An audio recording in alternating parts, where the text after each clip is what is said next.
Welcome, welcome. Happy Thursday, everyone. Welcome back to day 4. How you guys feeling?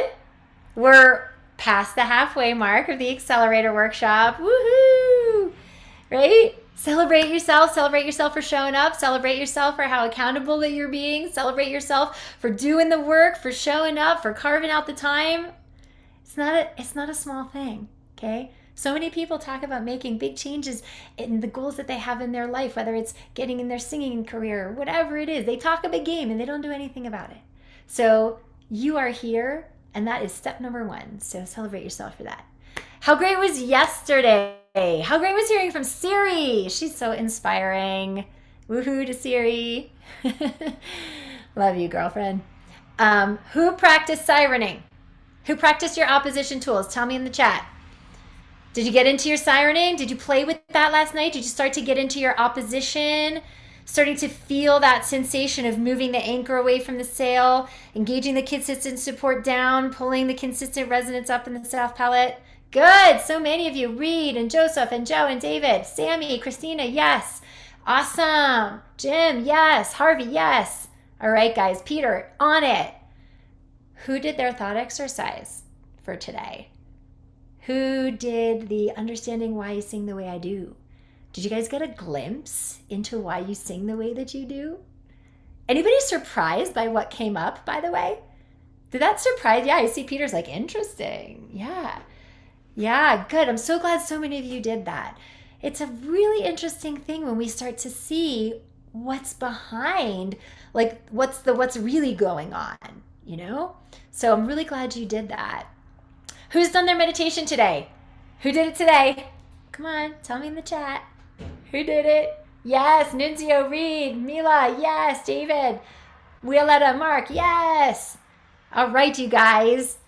Who has 4 for 4 on their meditation? Let me see. Let me hear ya. Let's celebrate. Christina, 4 for 4. Nunzio, 4 for 4. Reed, David. Oh my God, so many of you. 4 for 4. That's awesome. Lynn, awesome. Mila, awesome. You guys, you're so on it. Pat self on back. Nice. Keep doing it. Keep doing it daily. All right, we have a lot to get to today. So a reminder of some housekeeping. Save your questions, train first, then we'll answer questions. If I don't get to your question, I'm doing a bonus day on Saturday, guys. It's 1 o'clock West Coast, same time as this, whatever time zone you're in right now, same time, Saturday. Bonus Q&A session. So if we don't get to your questions, we will absolutely get to them then. Reminder, this is the safe space. There's some stuff going on in the chat yesterday that while it might have been in jest, I didn't think was cool. So certain people have been notified. Really, guys, we really want to make sure that, this is not a place to throw shade. This is vulnerability, bravery, right? No tolerance for any kind of shade in the chat. All right. Make sure that your original sound is turned to on if you want to be a guinea pig, and let's get to work. All right. Today is probably my favorite topic, which is how we fast track process to performance. So we've been doing a lot of process these last few days, a lot of tools, a lot of technique, process for your mindset, process for your skill set, right? All the things that we were talking about, breath support, resonance, tools to get out of your own way now is what we're going to get into today. Tools to take process and bring it into your performance so there's nothing standing in your way to bring it like you have never brought it before, no matter what the circumstances are, okay? This is the thing that catalyzes your technique. It's the thing that connects you to your voice, your unique sound, your resonance, your special sauce, the thing that fast tracks you to your potential so that you can go out there and perform and record and win auditions, make money, all the things that you want. And that thing that does all of that is mindful integration. All right. So mindful integration, this is where you start to learn how to get out of your own way on stage, in auditions, in recording sessions. Get out of your head, trust your technique, trust your body, and have the tools that can get you there every single time. So who wants to know what is the first most powerful concept for mindful integration? Because, this topic can be seen as like mindful integration. Arden, what is that? I don't know. Is that a lot of like woo woo frou frou? No, it's like very specific, okay? First concept for mindful integration. This is what integrates everything. Number 1, ask more powerful questions. We got to create space, guys, for the body to integrate what's possible. And most of you sing from a very narrow, contracted, energetic space that has been created from asking very disempowering questions. Questions like, what if I don't sound good? Why would anybody pay me that much to sing? That one, by the way, that was Amy DeLuca, who you'll hear from this weekend, who's now making the same amount of money per month, by the way, singing that she did in her corporate job. Right, Amy? I mean, remember this one, Amy? Why would anybody pay me that much to sing? Here's another one. What if I botch the high note? What if I put myself out there and I suck? And I'm judged? What if I put myself out there and I'm vulnerable and I'm made fun of? What if I invest in a producer, in training, in traveling to an audition, and it doesn't work? What if I'm just not good enough? How can I compete with all these other singers who are younger than me, prettier than me, thinner than me, more experienced than me? So disempowering, you guys. And here's what I know. Like I know. Energy flows where attention goes. And since we know that singing is an energy game, then in asking these kinds of questions, you're feeding the contracted energetic state that sabotages the sound and the outcome that you really want. So we got to learn to ask better questions. Questions that create the emotional state and the response in your body that allows for your best sound and your best performance to come forth. So you heard me ask many better questions when I was coaching a lot of our volunteers in the last few days. So examples of some of these more powerful questions.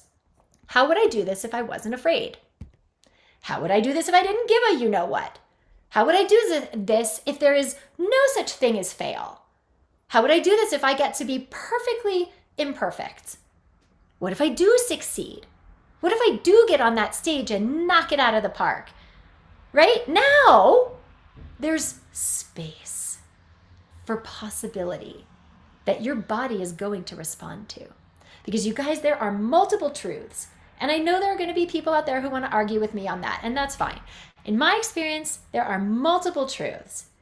And is it true that you could get up there and crash and burn? That could happen. Is it also true that you could get up there and you could have a great experience? That is also true. Is it true that you might struggle with some high notes? Yeah. Is it also true that you are an incredible performer who can connect to an audience like nobody's business? Both are true. All are true. It's what we focus on that we feed. And so if both are true, is it true that it's, I don't know, that maybe I want to lose a few pounds? Yeah, maybe that's true. I don't, but I'm just using this as an example. Is it true that maybe you want to lose a few pounds? Yeah. Is it also true that you can get up there on stage and do an amazing show? Yeah, that's also true. But if you're focusing on, wow, I really need to lose a few pounds, and that's where my energy is going, and that's where my attention is going, and now I'm feeling insecure, and so am I really going to be on that stage, and do I want to put myself out there for that audition? And now you are spinning, because you're focusing on one of the truths that doesn't serve what you're up to, versus, is it also true that I can get up there and give a bang up performance?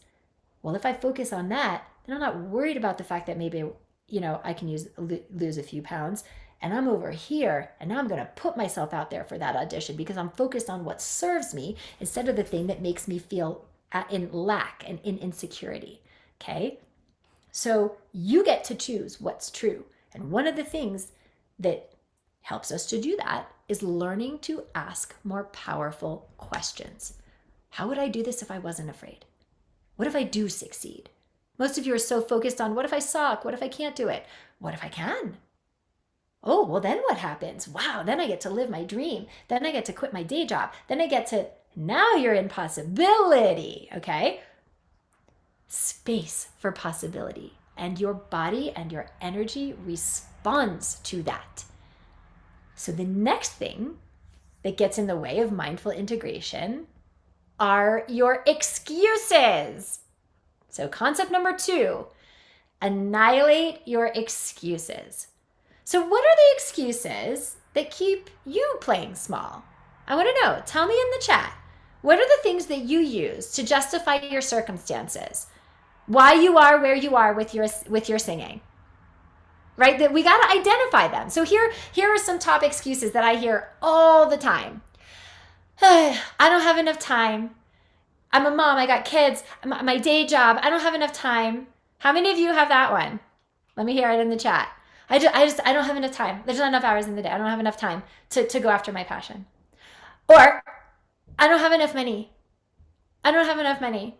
I don't have enough money to invest in training, to hire the producer that I want, to go to the auditions that I want, I don't have enough money. How many of you use that as an excuse? And it is an excuse, guys. I have a favorite example that I use. I love to use this person as an example. Everybody here knows who Shania Twain is? Shania Twain, at like 18 years old, with, I don't know, 2 or 3 younger siblings, lost both her parents in a car crash. And she lost both her parents. And she was fully responsible for her younger siblings. She was working 3 jobs. She was taking care of kids, her siblings. They were basically living out of her car, okay? And yet somehow she manages to keep in the footwork of her purpose and her dream. So any of you who's like, I don't have enough money or I don't have enough time, I'm calling caca BS on that, because there is always a way for the committed. Shania Twain, perfect example. Oprah Winfrey, perfect example. Poor black girl from Mississippi, in like the cornfields of Mississippi, okay? So what about this one? I'm too old. I'm too old. How many of you have that? How many of you use that as an excuse? I'm too old. And there are many more excuses. So what are your excuses? And there's no make wrong here, guys. This is getting data and looking at this with like self-compassion so that we can identify the things that are preventing us from mindful integration and going out there and being and doing and succeeding at the level that we want. So come on, this is the safe space. Tell me in the chat, what is the story that you have been telling yourself to justify why you are where you are? Let's just get it out there. Let's just own it so that we can get past it. Come on, guys. All right, so I see my body doesn't work properly. Dawn, I'm just not good enough. Lynn, can't figure out my way around the obstacles. So that's another way of saying I'm not clever enough. I'm not smart enough. Svetlana, I'm too old. Sophia, my sickness. Mark, not having it. Grady, lack of talent. Jim, not good enough. Rog, yeah, I'm too sick. It should be better. Sophia, I don't have the right training. Okay, so all of these are stories and excuses that you keep telling yourself that are just keeping you playing small in your voice, in your career. And so it's because if we want mindful integration to work, then we have to allow ourselves to truly see what is, to allow ourselves to see with compassion the ways in which we are holding ourselves and our potential back. And so as you air out these excuses, right? I mean, I think of a lot of you putting the I'm too old. That could have been a big one for Leah Lisa, who's one of our grads who you will meet tomorrow. It also could have been a big one for Amy. Right, Amy? That could have been a big one. Just so you know, like Amy's doing this full time now. Like 8 months ago, she was nowhere with it. And Amy is a grandma, just so you know. I mean, I want to look like Amy when I'm a grandma. But okay, so that could have been a lot of you guys. There's no way that Amy would have gone from a corporate job to making a full-time living as a singer the way that she is now if she didn't have a really powerful reframe for I'm too old, or I don't have enough money, or why would anybody pay me this much to sing? It's because at her age, that excuse could have stopped her and she would have felt completely justified, by the way, and she would have missed out on everything that she is doing now. So we need to reframe our excuses. And the way that we do that is by choosing more powerful beliefs. So concept number 3 is you get to choose your global beliefs. Choose your global beliefs. So in my 20 years of saving singers' voices and careers, I have found that there are really 4 global beliefs that every singer must own to go from good to great, to be bulletproof and reliable and consistent, stand out from the competition, be able to do that in a way that they're able to do that over the long term. And also be able to withstand the inevitable ups and downs of this creative journey in the long term so that you don't give up before you succeed. So here are these 4 global beliefs that I've learned, and I want to invite you to adopt them as your own. Number 1, singing is what I do. It is not who I am. Detach from your worth from your voice. Most of us, like we talked about it on Monday, when your worth is so tied up in your singing, it makes it really hard to do what you need to do, because if you have a bad audition, then you are bad. And nobody wants to constantly feel like that. So you won't keep auditioning, and then you won't have a career if you're on Broadway or doing opera, right? So detach your worth from your voice and your singing. Singing is what I do. It is not who I am. I am enough, regardless of if I am singing or not singing, whether I am singing well or not singing well. You have worth and value just because you are, period. That is a complete sentence. I am, noun, verb, period. Nothing needs to come after that. Not I am a singer, not I am a good singer, not I am a whatever. Those are just identities, okay? Singing is what I do. It is not who I am. And I know that's hard for a lot of people to get around, because it's like, well, if I'm not a singer, then who am I? That's the problem, all right? So connect to the beingness. Number 2, global belief. There is no failure, only opportunity. If I am not failing, guys, I'm not learning. And if I'm not learning, how am I ever going to succeed? So there's a story about Thomas Edison, which I love to tell. You know, Thomas Edison, who invented the light bulb, and he was being interviewed, and the interviewer said to him, I heard you made 99 failed prototypes before the light bulb that actually worked. How did you deal with all that failure? And Thomas Edison goes, that wasn't 99 failures. That was 99 ways I learned not to build a light bulb, right? And so it's like every challenge is a gift. And guys, if you're too afraid to fail, you will always play it safe in your body, in your mind, and that is not how you get a performance that blows us away. Everything you want is just on the other side of your comfort zone. So welcome failure. I tell singers in my program all the time, like, Siri, Andre, how many times did I say to you, I dare you to mess it up. I triple dog dare you to fail, right? Welcome failure, guys. It is your friend. If you're not failing, you're not learning. So your challenges, your failures, that resistance, that's life tapping you on the shoulder and going, hey, I know you want to quit your day job and be a full-time performer, but you got to fix this thing first. You got to fix this thing first for that to happen. So that failure, it's nothing to be scared of. It's God in the universe being like, all right, I know where you want to go. This is the growth edge. You can see that. This is what you get to fix to get there. So the faster you fail, guys, the faster you get data, and the faster you can fix that thing and move forward, the faster you do all that, the better. And so in that way, we get to have gratitude for the challenges. It is the universe showing you exactly what you get to up-level to have what you want. And then you get to take inspired risks and go for it, because there is no such thing as failure.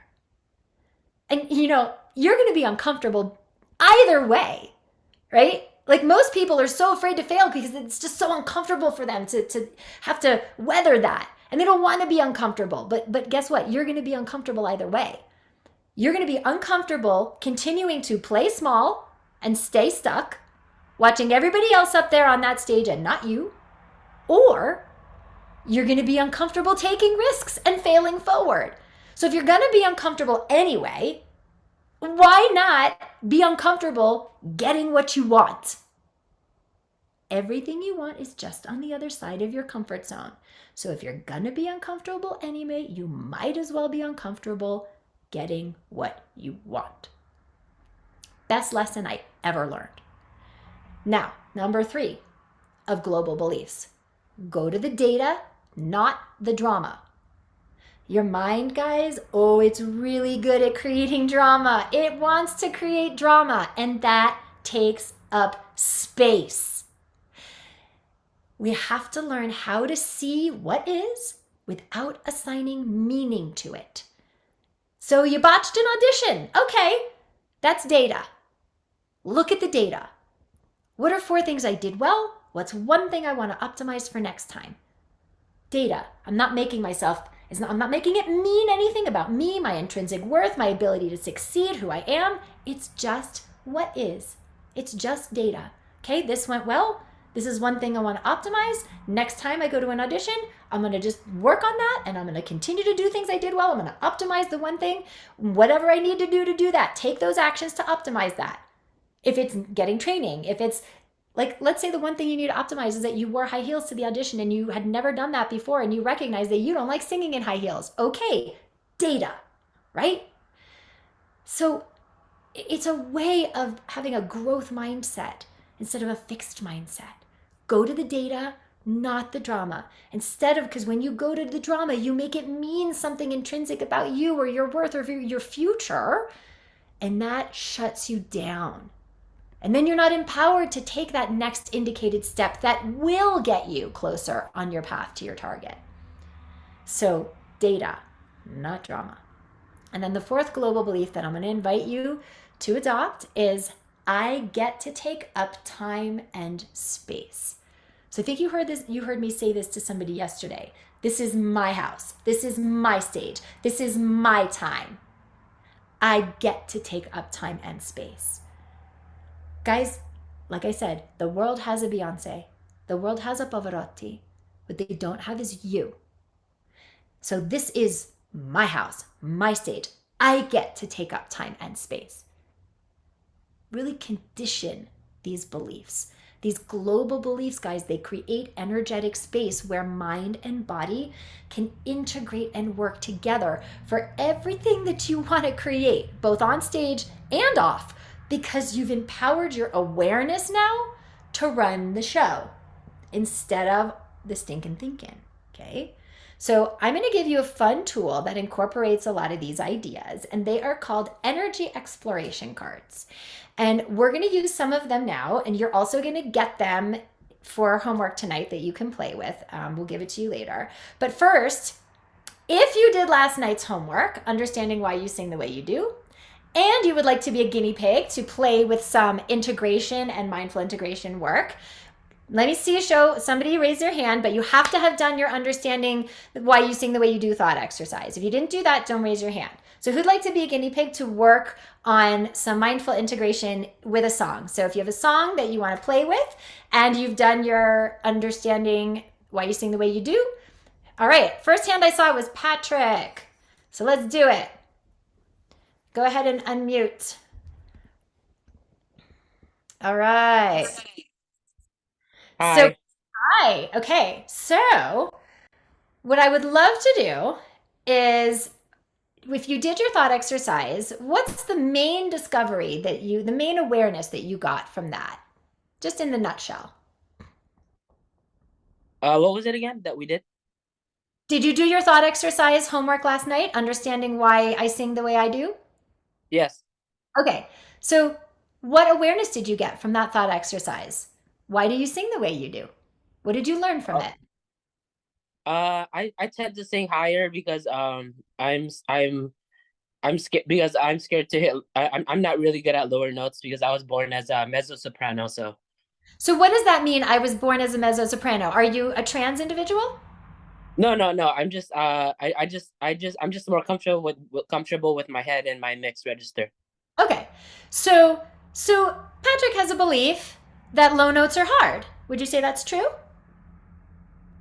For yeah, cause no, that's what makes me unique. Cause like I'm they said that it's harder for boys to hit higher notes. So And again, that's somebody's opinion. right? I can think of James Earl Jones, who has made an incredible career out of his low voice. So there's a value judgment going on here that high is more value, high is better, high is more prestigious, and low is not. Yeah. Okay, fair enough. And so with that, how do you feel when you have a song that goes a little bit lower? I tend to like to fail. It tends to just not sound as good as I would in my higher register. Okay. And so Just when that like just like it would sound for a low person to go to higher. Okay. And so here's just a little bit about range, guys, which is that everybody has low part of their range and everybody has high part of their range. And when you have efficient tools, meaning you really know how to use your anchor and you really know how to use your sail and you really know how to oppose them in a consistent manner, everybody is able to go higher and lower than they thought. Now, that said, your vocal cords are built a certain way, and there's an edge to what everybody can do based on their physiology, right? So when you're talking, Patrick, Yeah. and I'm listening to you, you're talking in your chest voice, correct? Yes. Yeah. How do you feel about singing in your chest voice? Uh, I like it, but I just I only sing in my chest voice when I do like belting. Okay. Okay. But I can also belt in head voice. Got it. Okay.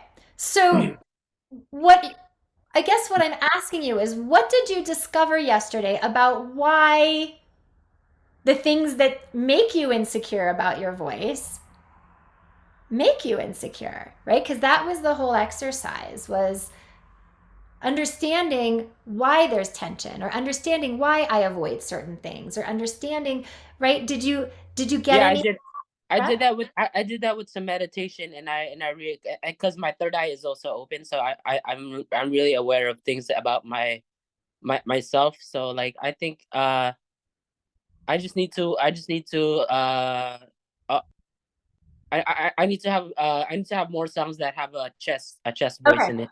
Yeah. Okay. So and by the way, I don't expect you guys to know what you need to do. You may think you may need more songs with chest, maybe, maybe not.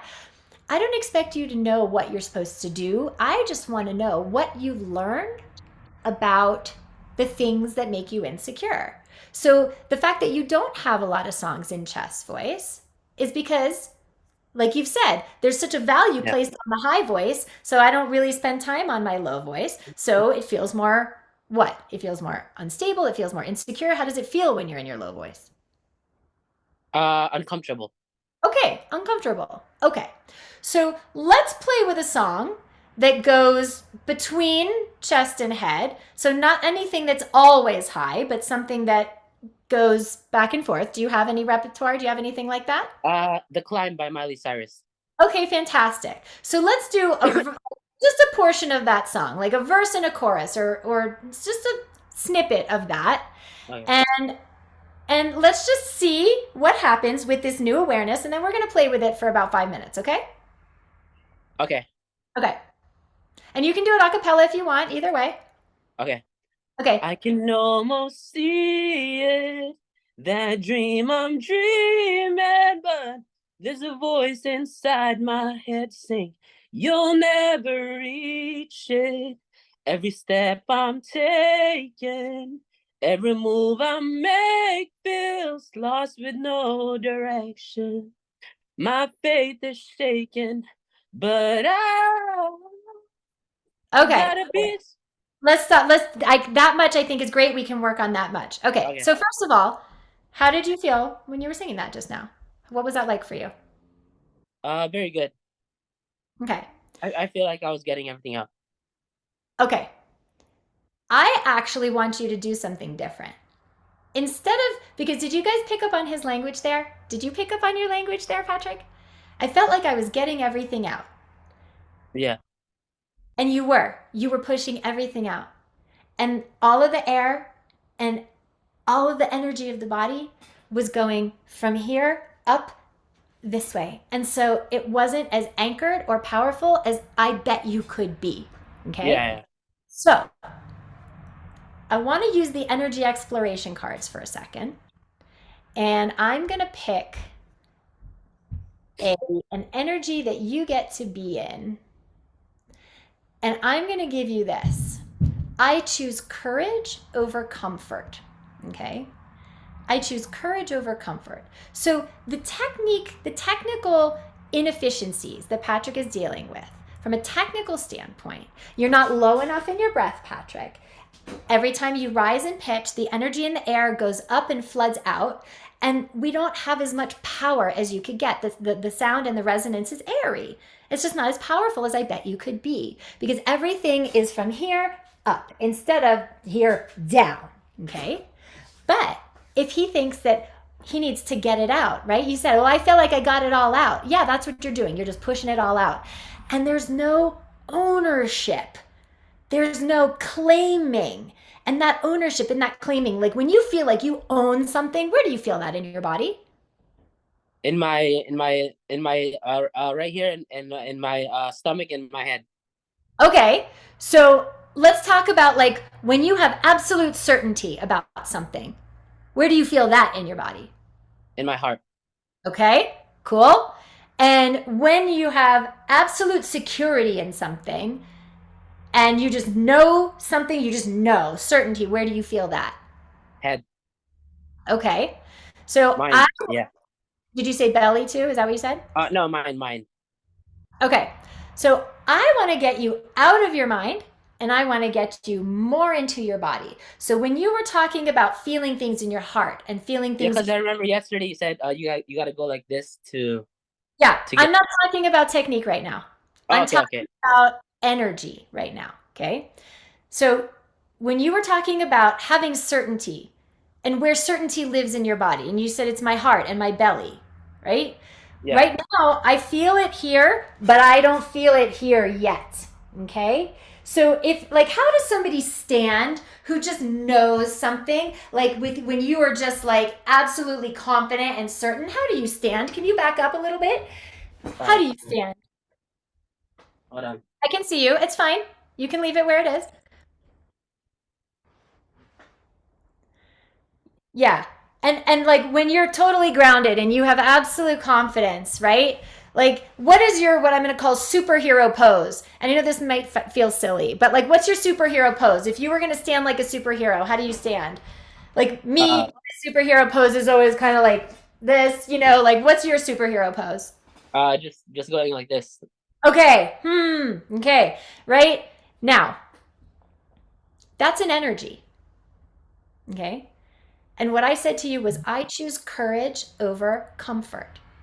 It's very comfortable for you, Patrick, to be up here and to think about things and to be analytical and logical. I can tell because I've been asking you questions about how things feel and you've been telling me about technique. And there's nothing wrong with that. It's a valuable skill to be analytical and to be logical. It's valuable. But any character asset that is out of whack becomes a liability. Okay? So, the way that Patrick gets comfort is through his logical mind. How many of you relate to this? I know I definitely have related to this.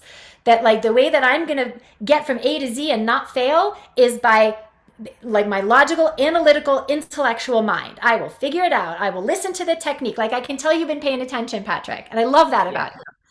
Thank But, you. but this is beyond the logical mind. This is your energy. This is your awareness. Okay.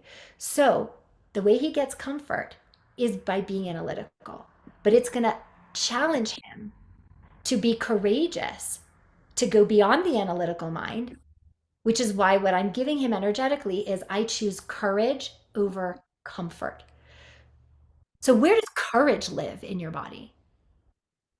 I feel like it's in the soul. Okay.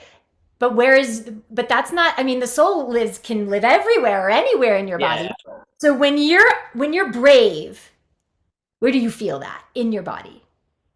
In the root, like in the Yes. root Yes. chakra. Yeah. Yes, absolutely. Okay. So I want you to sing again exactly what you did. And I want you to choose courage over comfort. I want you to send all of your energy into that root chakra. And I don't care what it sounds like. Don't listen to yourself. I want you to be feeling that energy and sending that energy through that root chakra as you do it. Okay. Go ahead. Okay. There's always gonna be another mountain. I'm always gonna wanna make it move. Always gonna be an uphill battle. Sometimes we're gonna have to lose. It's the cloud. Okay. Immediately, guys, did you notice how his breath support started to improve? It wasn't as airy. There was more power in the sound. It was more consistent. What did that feel like to you, Patrick? It felt, yeah, it was much better when you really talked to me about the root. So Yes. But for you, what I really want to hit home here, guys, and Patrick, this is a great example of this, is technique does not exist in a vacuum. He understood the technique. He understands what I'm asking intellectually when we did all the technique work yesterday and the day before. But it took him using mindful integration and putting these things together to access a much more consistent, powerful sound. Way to go, Patrick. That was thank you fantastic. so much. Thank you. Give him a hand. All right. We're going to have time to coach a little bit more after this, but I notice that our special guest has arrived. Am I right, Ash? Is Princess here? I think she is. I thought I saw her come in. Yes, Um, she's here. all I right. am here. Yay, Princess! Hi.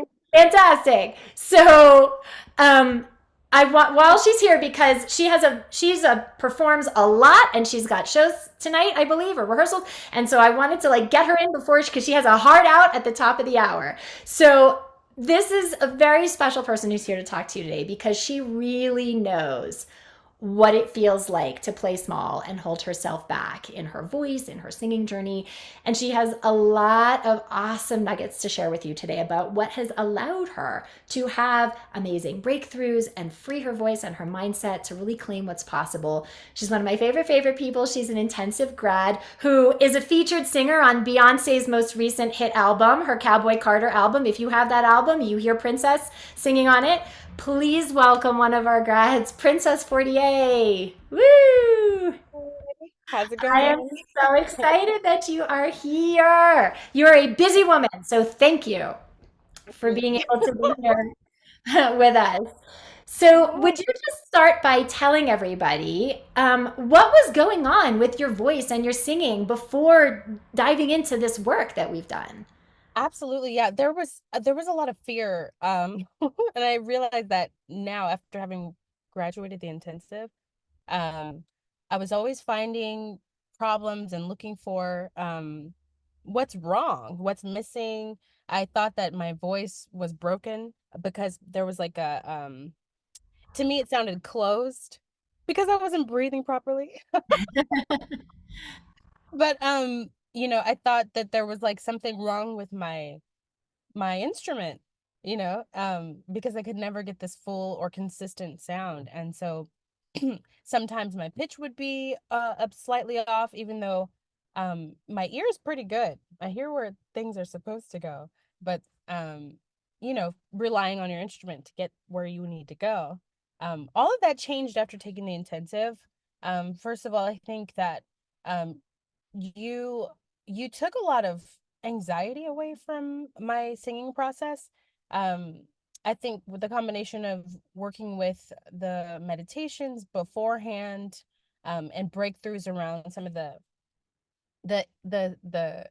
inside work that we have to do, um broke down a lot of that anxiety, but also some of the things that I don't know if you were intentional about saying these things, but what really stuck in a special way for me was when you said things like, okay, you're having your hormonal issues. It wasn't even directed at me, honestly. It was like, yeah, you might be having your sorry guys, you might be having your monthly women, and that does affect your voice, but sing around it. You might have a cold, just sing around it. It's okay. Like, it's okay. So it takes all the anxiety down. And I'm able to access that same calm and peace when the stakes are high, when there's a big audition, when there's, a concern about, oh, I hope I get this Hang gig on, because I want to Princess. pay my. Princess, hang on one Oh, second. Ash, what's going on? Can you see it? Is somebody sharing a screen right now that shouldn't be?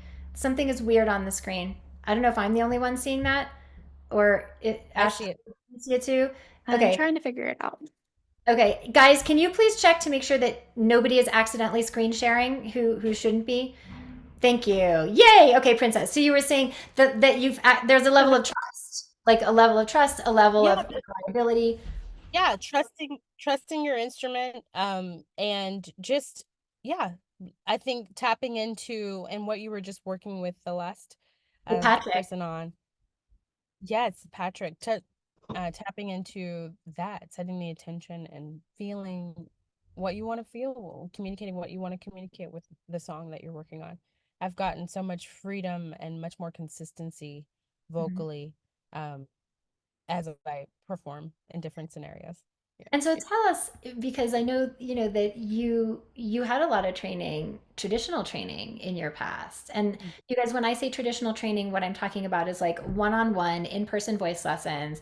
And like how long had you trained that way?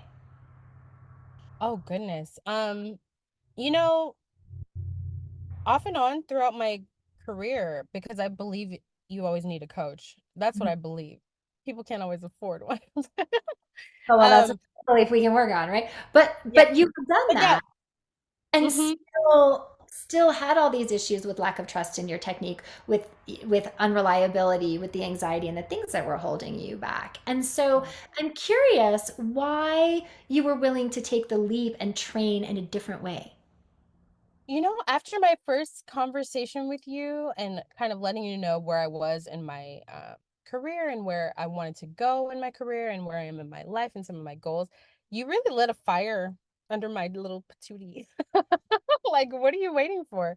There's no limitations, and there's no, what are you delaying? Why are you not um where you need to be? You should be somewhere, I think, I don't remember the exact language, but I remember being motivated in a real way. I think we all have goals and wishes, and dreams, but you had a way of bringing it down to the ground and making it a Mhm. smart goal. Like, oh, you want to have kids soon? Well, how are you going to do that, princess? When and how? You need to actually work on your technique and I make sure think I that you're remember the language that I used was okay, that's great. But do you think it's going to be any easier to get where you want to go and fix all these issues when you have kids? I think that's pretty right. much what I said to you. Yeah. It's like, it was real. So, Made it real. right. And so, because I know you perform a lot, you audition a lot, you work a lot. So what are the tools that you find that you come back to day in and day out when you're on the road performing or when you're in auditions? The container. The Apojo, really, but like, keeping your container open. Who knew the capacity that I could get from just doing that? That is the thing that keeps me on pitch. That's the thing that keeps me singing powerfully and from a grounded place, and from a soulful place. That specifically. And then there's a lot of little things, but this you give me a little nugget. Literally, I'm saying it.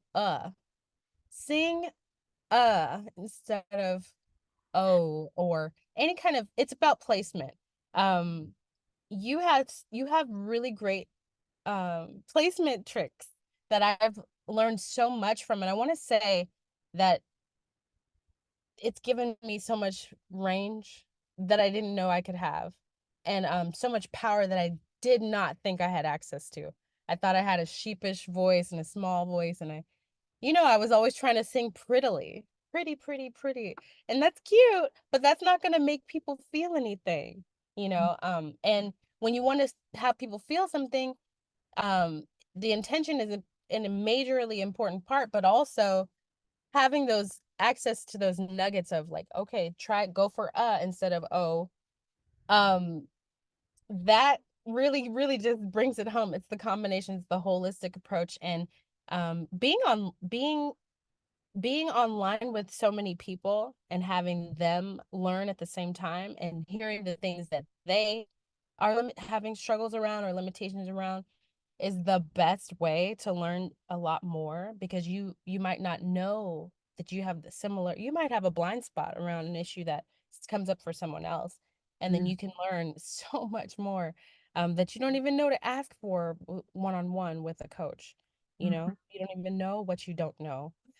So Yeah, it's this is true, and that's a big mantra in the program. You don't know what you don't know. People often doubt that they can get as good results working online or in a group instead of one-on-one. So I think what you just said is really important, because you don't know what your blind spots are, and then somebody else gets up and coaches, and you're going, "Oh my God, I do that, and I didn't even realize I was doing that." And now you got a breakthrough on something that never would have even come to light in the old-fashioned context of training. But it's funny, one thing that I remember when we were coaching a lot was the idea of permission.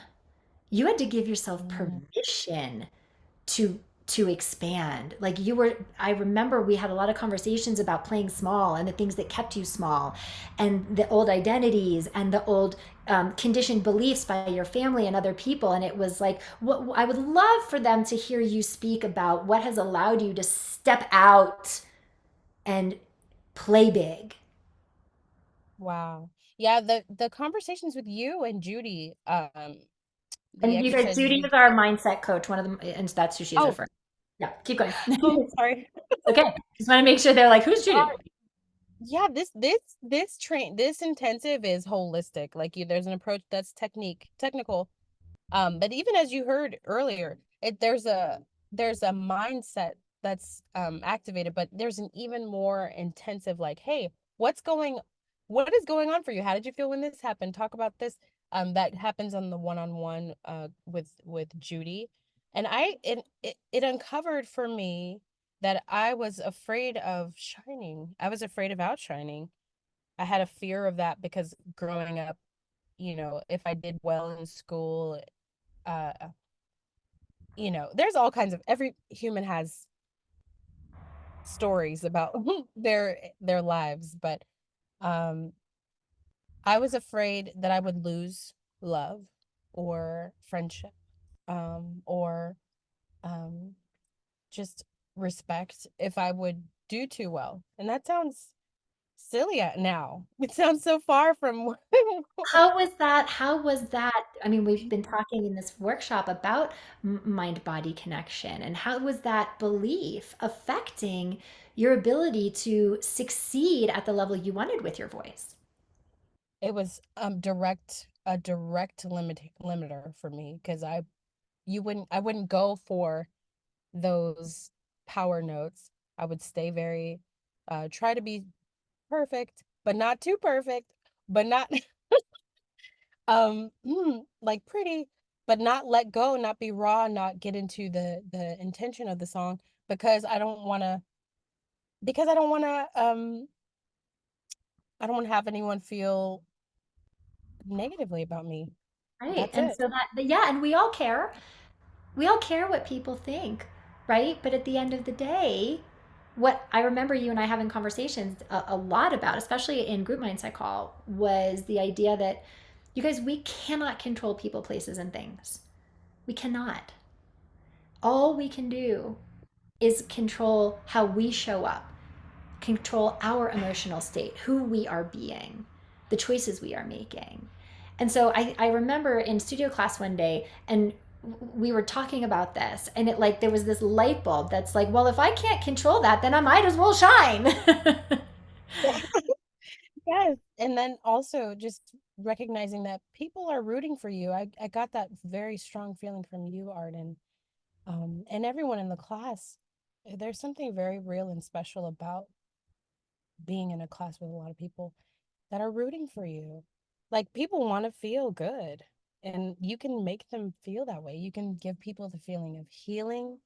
Oh my gosh. After that breakthrough, I did a performance like the next day at church or something. And I did it the way Arden educated me to do, just setting the intention, and being bigger. And actually, she had me, when I was in the group, like, extend my arms and embody what it means to be big and shine and be huge.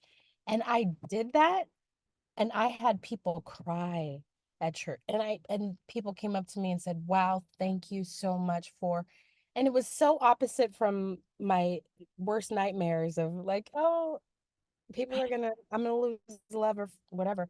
No, I inspired people. I made people think about things that were transformational for them, and it all came from what I learned out of this intensive. And you know, you guys, if you remember from about 20 minutes ago when we were talking about the global beliefs, the number 4 global belief, I get to take up time and space. So we did a lot of deep dive coaching on that in her energy work, what that meant in her body, what that meant in her technique, what that meant in her physiology. That's exactly what she's talking about. Because without this, you know, and a lot of you I think end up that way where you have a lot of information. Like how many of you feel like you have studied with lots of teachers, you have done workshops, you have, you know, watched a ton of YouTube videos, you have gone to, you know, training programs, you have so much information. You have information popping out your eyeballs, and this was Princess, so much information. And what was missing How are you? was the transformation that Mhm. allowed all that information to actually come forth so that you didn't Yeah. have to continue to play small. So I'm curious then, what has that allowed you to do? Tell everybody some more about some experiences, some wins, you Oh, know, that have allowed you to do all this. literally, so yesterday I was singing at the Hollywood Bowl with so many great artists, Layla Hathaway, T-Pain, some of you may know him. Um, let's see, Tina Campbell, this a powerhouse vocalist. D Smoke is one of the artists. Tevin Campbell. I was kind of just like a background vocalist for all of them. Um, and I'm on my way right now to another rehearsal. I've been overbooked at this point. I'm literally I'm in a place where I can hire my friends. I've become a vocal contractor because of not being available. And it comes from the combination of being technically savvy and also grounded. When you are both of those things, people want to hire you and they want you back.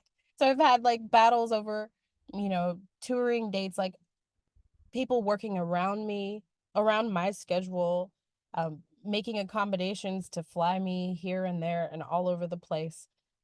Just because I'm reliable, I'm going to do a great job, and also I'm grounded, um out of the meditation work and out of just the combination of all the transformation work we've done in this intensive. Mhm. um it just makes me really hireable and magnetic. And But so that's it's I yeah. want to stack on what she's saying, guys, because you have one job. If you want to do this professionally, or even if it's not professional, but you want to be able to connect and move a lot of people, right, with your voice and your music, you have one job, which is to make an impact. And all these things that she's talking about are what contribute to her being able to make a big impact. But the reason why that's essential, especially if you want to do this professionally, is because impact equals income. The bigger the impact, the bigger the income. And since expanding and now stopping playing small and stepping into your sparkle, like you were talking about, right? Stepping into your bigness, that grounding. You're no longer grasping for proving that you're good enough, proving that you should get this job. It's all that proving, like we've been talking about, that puts you in the contracted state, right? So all of that expansion creates more impact. And when you're able to make more impact, now exactly what has happened to Princess in the last year. She is overbooked. People are fighting to have her on their stage. And it's not a surprise because of the holistic work she's done now has made her the whole package. So I'm curious, Princess, if you were talking to somebody or anybody even in this room who wants more of what we do here and might be thinking of, that they want to train with us and train with our team in the intensive program, but maybe they're worried about time or investment or working online or something like that, what advice would you give them having been through this yourself? Working online from that angle, it's very, very, very wonderful. Because of the access to power that you have from so many different people at once. Learning what they're learning what you can learn, and it doesn't take away. Honestly, I've learned more from Arden than I have from anybody I've worked with one on one. So that's that. If you're worried about the money, I understand that. Um, I understand. And just um you're worthy, you know. I think for me I took a leap of faith in making the investment because I don't think I think yeah, it was a challenge for me. However, I had to make a decision like do I want to sew into me or keep just like chasing running around with a chicken like a chicken with my head cut off. And so I think that feeling of worthiness helped me to make that investment. And also on a logical, practical level, just take the number and divide it by 365 days, right? And then whatever that amount is, um, Let's take do that. something that you Let's already do spend. that. Yeah. Let's do that. This is like, because, okay, so 7,000 divided by 365. It's $19 a day, guys. Yeah. So like literally if you you can do it. Right? You spend that or more a day on food, I don't know. Something you don't need. I mean, Starbucks is like $15 now if you get a drink and Yeah, a yeah. right. But at So the end it of the day, you're now overbooked. You're now contracting. So when you think about the initial investment, how many times has that come back to you? oh my Would you? God, so many times. It is so many. Oh my gosh. This year, oh my gosh. It's come back multiple times over seven, eight, ninefold. Yeah. It's no more than that. Yeah. Honestly, I haven't done the calculations, but it's worth it. And also you can do it. It might seem like a lot, but it's not. It's worth it. Well, because at the end of the day, what are you more scared of? And I remember, I'm pretty sure you and I had this conversation when we had our call initially, which was, what are you more scared of? Not succeeding at your dream, watching somebody else on that stage, knowing that could be you while you're sitting on your ass in scarcity, or spending $7,000 to go get what you want in your dream. What are you more scared of? Not having a life through your gifts, or money and spend, you know what I'm saying? Like, and look, that answer is going to be different for everybody, but the choice that you made was right for you It's right for me. I'm because so happy and grateful. I'm so happy. I'm so grateful. Every day, literally. I have a whole gratitude journal that I'm constantly like, wow, blowing my mind. Like that the people I get to work with and just the freedom I have and the fun that I have in the work that I do. It's great. It's Dharma. It's awesome. well, thank you so much. I know you have a heart out in 1 minute. I'm so grateful to you for joining us. I miss seeing your face, your pretty face in our classes, and I'm so proud of you. Who are you singing with? Who are you singing with this weekend? Okay, so T-Pain, um, and like his whole crew. He's got a whole crew of singers, yeah. But I've been killing it, girl. I was on um Masked Singer last week. You Um, were? yeah, yeah. Oh my God. Do any of you know that show, Masked Singer? That's We're awesome. yeah, we're filming right now. And so yeah, just it's a constant thing. I'm really grateful. And yeah, just everybody take the leap, take the leap. It's great. It's worth it. Thank you so much for sharing your time. Go Rocket. Have an amazing rehearsal. Catch up with me. Text me this weekend and we can, talk more in depth. I want to hear more. All right, you Okay. guys. Thank you guys. Thank you to Princess for sharing her time and her busy schedule with us. Really appreciate it. Um, I hope that you guys have gotten some new ideas, some new expansion. You know, every time you do something new and you engage in some new training, you guys got ideas because you're sitting here with an expert that you've never had before, and now you have ideas that you never had before. And so I hope that you have gotten a lot out of today's session. And I want to share a little bit more with you about the opportunity to come train with us in the intensive program, because it's different. You know, this is not traditional training, but as you've heard from Princess, it gets way better results in a way shorter period of time if that's something that you're looking for. But so if you feel like you've gotten everything you need thus far from our sessions and you're ready to go out into the world with your new technique tools, your new mindset tools, and go crush it at a higher level of success in your performances, auditions, recordings, and you're totally confident moving forward from this point, I'm so excited for you. No need to stick with us any longer unless I'm going to do a little more coaching after this, so you can, but I know, as we go over time, I just want you to know. So go rock your tools. If you feel like, although you're super fired up about the shifts that you're experiencing and the information and the insight that you've gained from what we've done thus far, if you feel like you really could use some additional support, you really do want the expert eyes and ears on you, holding your feet to the fire, like Princess said, and you don't want to have to just wing it on your own and figure it out the hard way. If you want that blueprint Apollo, if you want that proven system that's already been vetted to get from A to Z in your singing, and you want to completely skip over all of that trial and error, what method, what technique, all this, all that, skip over all the guesswork, all that super expensive testing that I had to do, by the way, like trying to figure out all these different modalities, figure out what works, what doesn't work. I can just give it to you guys. I can just give you, and not just walk you through the foundational method, but also show you how to implement it in your body. Give you the support, the accessibility, the reinforcement of the eyes and ears on you regularly to make sure that you're implementing these strategies correctly in your body. No more second guessing or continuing to practice in bad habits without realizing it, and mirroring back to you all the ways that you're getting in your own way that you don't even see. And so if you feel like you could use that additional support, then stick with me here, because I want to walk you through how to get faster results. So it's an opportunity that I can give you to help you sort of take all the guesswork out, and to help you take the work that we just started here together and bring it full circle and get those results that you want and that you need for your singing over the long term, so you can be like Princess, booked out, making way more money, happy, right? I don't know if she just got engaged, like so like all the things, right? So that you can work these tools and you can do it on your own.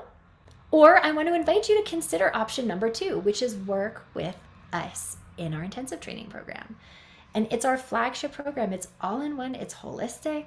It's where you get the foundation for technical mastery, for finding and unleashing your unique artistry, for a blueprint for mastering your mindset. And these are the pillars that we build with you so that you can soar to the top of your potential and land those singing opportunities that you want. And so here's specifically how we deliver that, because I had a bunch of people asking me from yesterday, and so I want to speak to this today. So first of all, you have me working with you individually and my team working with you individually, looking at your technique every which way and coaching that within the context of your mindset and your unique artistry. And we do it in 3 group master classes a week. And we keep the group nice and small. We never have more than like 12, 15 singers in the program at any time in any class, because it's a lot of individual attention. And so, like I said before, you don't just get the benefit of my individual coaching with you. Like what Princess is pointing out, you get the benefit of my individual coaching with every other singer in there. So you're getting breakthroughs on things that never would have come to light in one-on-one training. And you're getting like mastery of things that you didn't even know you needed, because you think you know what you need and you don't. Just trust me on that. Amy, Siri, Andre, trust us. You don't know what you don't know. Okay? So you get all of this in the context of eyes and ears on you, helping you see and make sure you're not just practicing in bad habits without realizing it, and helping to mirror back to you all the ways you're getting in your own way that you don't even see. And so to that end, You also have your own dedicated mindset coach to work one-on-one with you and help you understand the thinking going on behind the singing, and also to support you if you get stuck or overwhelmed or scared or any random thing comes up that you need support on. We go above and beyond what any other training program is willing to do. And that's why we have the best results and the happiest singers in the shortest period of time. That's why literally Princess finished the program not even a full year ago. It was like September. And in just 8 months, she's like, you know what I'm saying? This is why. So as far as how we do this, to build you this foundation, to get you everything you need, we'd be working together for 16 weeks. So it's an initial 4-month enrollment commitment, okay? But what's cool is that everything is customized to you. So once you enroll, the first thing that happens is you're connected with your one-on-one mindset coach to work with you. And you have an intake call with her. And on that call, she will map out your exact game plan for the next 16 weeks. Exactly how to go through the program, use all the support to get the most out of it, the parts that we'll be doing with you, the parts that you are responsible for, and everything else. So we leave no stone unturned. We make sure you have everything you need to get the transformation. So she walks you through all that on your welcome call, and you get access to the first week of trainings right away. So we have a members area where we have module trainings that contain technique modules, they contain technique exercises, mindset trainings, artistic inquiry trainings, and you get access to that right away. And you start coming to studio class twice a week. And we do it on Zoom, very similar to this. And you start coming to mindset call, you start coming to technique pod, and your mindset coach will set up that one-on-one call, answer your questions, make sure you have what you need. And you guys, you're gonna realize so quickly how supported you are, that this is exactly what you need, what you've been looking for, because you're not gonna have to wonder anymore what you don't know that you don't know. And that's exactly why our singers get better results in a shorter period of time than any other coaching method. And guys, I have coached in them all. I have been a student in them all. And this is what I do now because this is what works. I've coached one-on-one in 1 hour weekly lessons. I did that for 2 decades, basically. And this gets better results because it's 360 in the way I was just describing. So if you were with us yesterday, you know, if not, normally our program tuition is $9K, but I'm giving a huge $2,000 discount off the tuition from now till Sunday as a bonus discount for everyone here in the workshop. So it's just $7K until midnight on Sunday night. You don't have to start the program like right this week, but as long as you get on my calendar for a discovery call or you take care of your enrollment or a deposit by Sunday, you get that discount. And we have a scholarship opportunity, as you know. So if you have been with us thus far, and you have been with us for every day of this workshop thus far, and you haven't missed a single day, you are eligible to enter our big scholarship contest to win a $5,000 scholarship for the intensive training program. So it brings the tuition down from $7,000 to just $2,000. It's huge. And so if you want to be considered for this scholarship, you have to do 2 simple things, and you have to do it tonight. The first thing that you need to do is you need to record a little short selfie video speaking to the following. You need to say what doing the intensive means to you and why you should be the one to receive the opportunity for this scholarship, okay? So a short little selfie video speaking to that, and then you're gonna send me an email containing your selfie video and at least one link to yourself performing or to your online recordings. So it could be to a YouTube video of you performing, it could be to Spotify, it could be to iTunes, you know, just I need a link to you performing, all right? And so you're gonna email that and the selfie video to me, and if you wanna be considered, you must get that email to me by 9 p.m. Pacific, 12 a.m. East Coast tonight. So I'm putting these instructions in the chat for you, so you have it. It's coming up with like these weird question marks. Just ignore the question marks. They're supposed to be bullet points, but you get it. The information is what's important, okay? So this is only for the people who have come and you have been in attendance all 4 days so far, all right? So get that to me later. And then be live here tomorrow because I will announce the winner live in our session tomorrow. All right, so you have the submission for that. Copy it now, guys, and paste it into your document so you have it because I'm not posting this anywhere else. Now, if you'd like to learn more details about the intensive training program, Ash can put the link in the chat. This is our link that has all the information about everything I just talked about. If you don't win the scholarship, don't worry. We have some really great flexible payment options. We have payment that you can do monthly payments for $18.97 over the 4 months of the program. We also have PayPal financing where you can get into the program for as little as like $350 a month, depending on the rate and the term that you qualify for. Also, you guys know what NerdWallet is?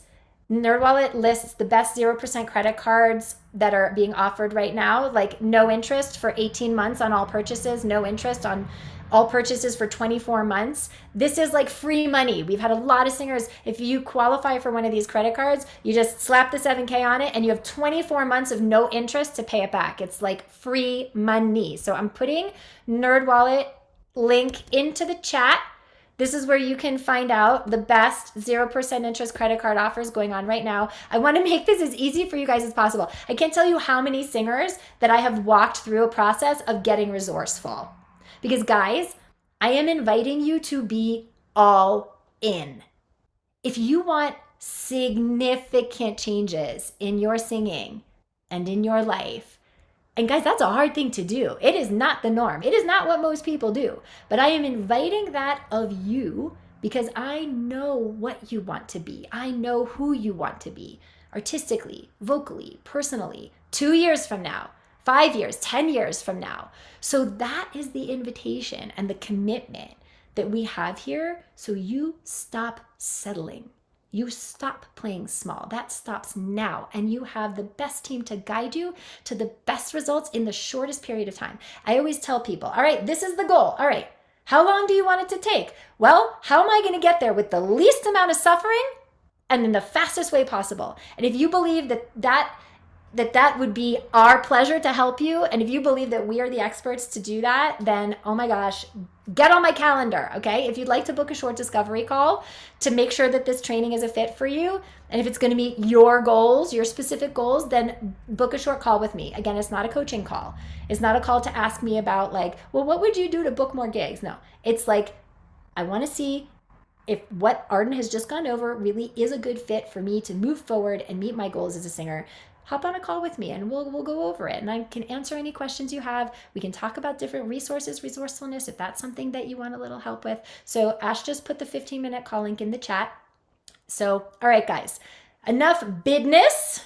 All right, let's get back. I saw we had some hands to play a little more with mindful integration. Okay. All right. Let me just switch back my screen. Okay. So I see we had some hands. All right. So I'm going to try to get to Mark, Maddie, and Lynn. And if we can get to you guys, then I'll feel like, yes, we did well. Okay. Mark, you're up, my friend. Go ahead and unmute. You're muted. Hold on. Unmute. Okay. Hey, hi there. Hi. All right. So, any interesting awarenesses when you did your thought exercise last night?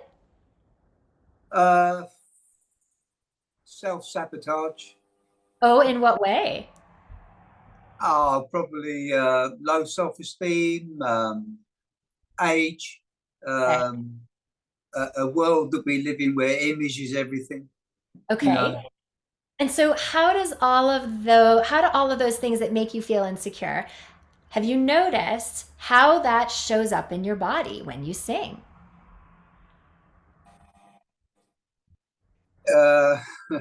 It makes me angry. Ah, okay. And so where do you tend to notice anger in your body? Where does that tend to live for you?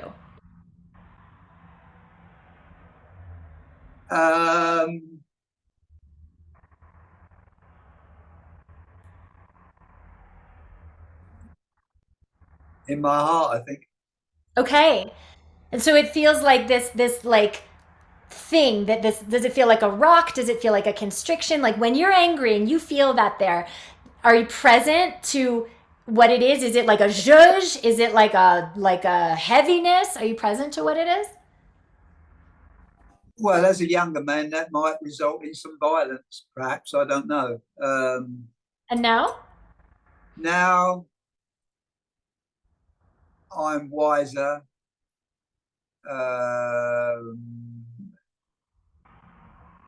The COVID period, I think, was a dampening for everybody. You know, if I can put it that way. You know, so yeah, it's okay. Above it all remains what tops it is the music. Okay. And so when you say angry, but then I also hear how you're so connected to the goal, the mission, which is the music, the purpose is the music, right? And so tell me, what makes you angry? Is it that you have so much to say, you have so much to give, you have a gift, the music is foremost, and you don't feel like you're serving it, or you don't feel like you're actualized in it? What is it that makes you angry with respect to Well, the music? I think I've had moments where I've sung reasonably well, and I've had moments where I'm messing about with my voice and my technique so much I'm almost strangling myself, you know, and Uh-huh. uh, don't know And what so more I does could it say. end up being like confusion because there's been so much messing about? Or does it just make you feel like, what does the confusion contribute to? Well, I always used to have a strong mind, but I think it's closes in on you to the point of confusion. You know, you don't know you're confused, but you are. You Yeah. know, and then I become subdued. You know, Ah, yeah. yeah. And so then you end up just kind of what does subdued look like? Does it look like not recording? Does it look like not playing gigs? Does it look like not putting yourself out there? What does subdued look like? Well, I'm in a country where it's difficult. I'm in Thailand. It's a country. You know, I'm in a country where it's difficult to go out and gig, so to speak. I have done. Um, it's very rock over here, and that's a lot more demanding in range. And I don't learn repertoire very quickly, you know. So I've looked at that as a positive challenge, you know. Um, Okay. So I'm gonna mirror back as we are understanding, you guys, it is the beliefs that run the bus. It's the beliefs that run the show. And so just mirroring back beliefs. Um, I'm the amount of time it takes me to learn music is not as fast as it should be or could be. Um, I don't, sing rock, and everything here is rock. And so I don't, I feel that's not really a great thing. And then the first one that you said was there's just not a lot of gigs. There's not a lot here.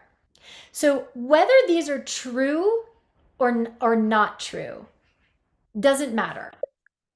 This is these are the beliefs though that hit that your Mark, your what I call monkey mind, right? The chatter in the mind. These are the beliefs that the monkey mind have been holding on to. Whether they are true or not doesn't matter. They are true for you because that has been set up as the belief. Okay? But how do they keep you playing small? How do they keep you settling? How do they keep you from doing the things that you want to do? what those beliefs or people? Which what do you mean? Beliefs. Um, The beliefs that we were just talking about. well, I suppose I've got to be open and honest. I mean, I probably had confidence in my life in the wrong way, Okay? um, but in the right humanistic, gentle way, it's a bit more of a. It's been always been a challenge, you know. If I can So put it that tell way. me, what does confidence in the wrong way look like? It could be mistaken for arrogance, but it's not really. But I'm in a place where people drink a lot, smoke a lot, um, backstab a lot. Um, I haven't got the patience for it, you know. Okay. Okay. So there's a lot of things that could come in and be very justified to say, at this age and at this stage of my life, eh. You know what I mean? Like, just, okay. You know what I mean? But what would be your biggest regret if you, eh, and didn't actualize the fullness of your gifts? My biggest gift, I don't know. I mean, I just want to express myself, and I get pleasure from that. Okay. And I've done a lot of things in my life, as many people have. And it's about, like a friend of mine said, well, if it's not music, what else is there? And I said, nothing. Okay, You but know, that's not a small thing either, because this is the thing for you. This is your expression. This is how you connect. This is how, all of those things, which is why you're passionate about it. And it really sucks to be in the tug of war of the push and pull, where you've got one foot in one canoe that's telling you, this is what I love, this is my expression, and then you've got one foot in this other canoe that says, I don't sing the right music, it's too competitive, people drink a lot, it's too hard to book gigs. And so what happens to somebody who's got one foot in two different canoes? Can either canoe go anywhere? no, can't, no. No. And then you get stuck in an even worse place, which is inertia. I'm being patient too long. That's what the trouble is. Yep. And that's and what's the hardest part about that for you? Lack of positive development, really, I suppose. Okay. And as you get into the later years of your life, how do you feel about that, if I can be honest and ask? I'm 75, so I mean, I may not be around in 10 years. I don't know. I hope I am, but that's real. Then thank you for that vulnerability. That's real. And that's true for every one of us, which is that we don't get to know what's going to happen tomorrow. no, We don't, no. I mean, if COVID taught us anything, we are not guaranteed a tomorrow. And so to help you to get out of this inertia of the two canoes and to hop in to a canoe that allows you to connect to your purpose, to your voice, to what you love to do, I'm going to pick an energy exploration card for you. We're going to do a little singing.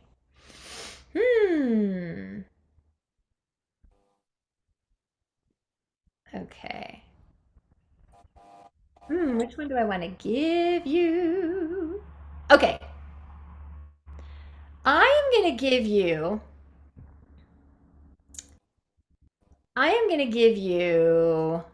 oh, there's like a couple I want to give you. Which one do I want to give you? Okay. I am going to give you, I am connected. I'm going to put this in the chat so we have it. I am connected to the unlimited abundance of the universe. Now, I know that may seem a little woo-woo and a little big and a little broad, right? But the reason I'm giving this to Mark is because I'm hearing that he wants to step into his expression. But there are beliefs and there are things that are putting him in scarcity. Scarcity of gigs, scarcity of people who will accept him. Well, I don't drink enough, I don't smoke, I don't, like scarcity, things that are keeping you in lack. So that's why I'm giving you, I am connected to the unlimited abundance of the universe, all right? So I want to do an experiment now, if you're willing to sing. And you don't have to, we can just do it as a conversation, but I mean, that's the whole point, right? Take a risk, yeah. Yeah. And so, okay, but like, is it a risk if you're connected to the unlimited abundance of the universe? Well, it's out of my comfort zone, which you said is a good thing. So, okay, but I'm gonna poke you a little bit if I can. Okay, which is that going out of your comfort zone is neither good nor bad. Right? Shakespeare. Nothing 'tis neither good nor bad, 'tis thinking makes it so. So right now, Mark has thinking going on that it's bad to go out of his comfort zone because it's uncomfortable. It's scary. Who knows what's going to happen, right? But how would it be to go out of your comfort zone if you're connected to the unlimited abundance of the universe? How is that different? Hmm. What if you go beyond your comfort zone with that energy, with that connection? Well, my thinking goes, if I'm connected to the unlimited abundance of the universe, then I can go beyond my comfort zone because what I'm going beyond into is unlimited and abundant. So there's nothing to be afraid of.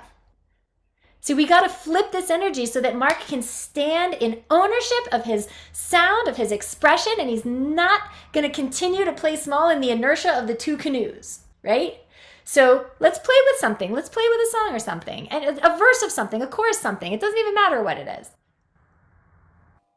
Well, I've been looking at Journey, Steve Perry, Open Arms, or Love that song. when you love a woman, and I like Frank Sinatra. So it's all a different.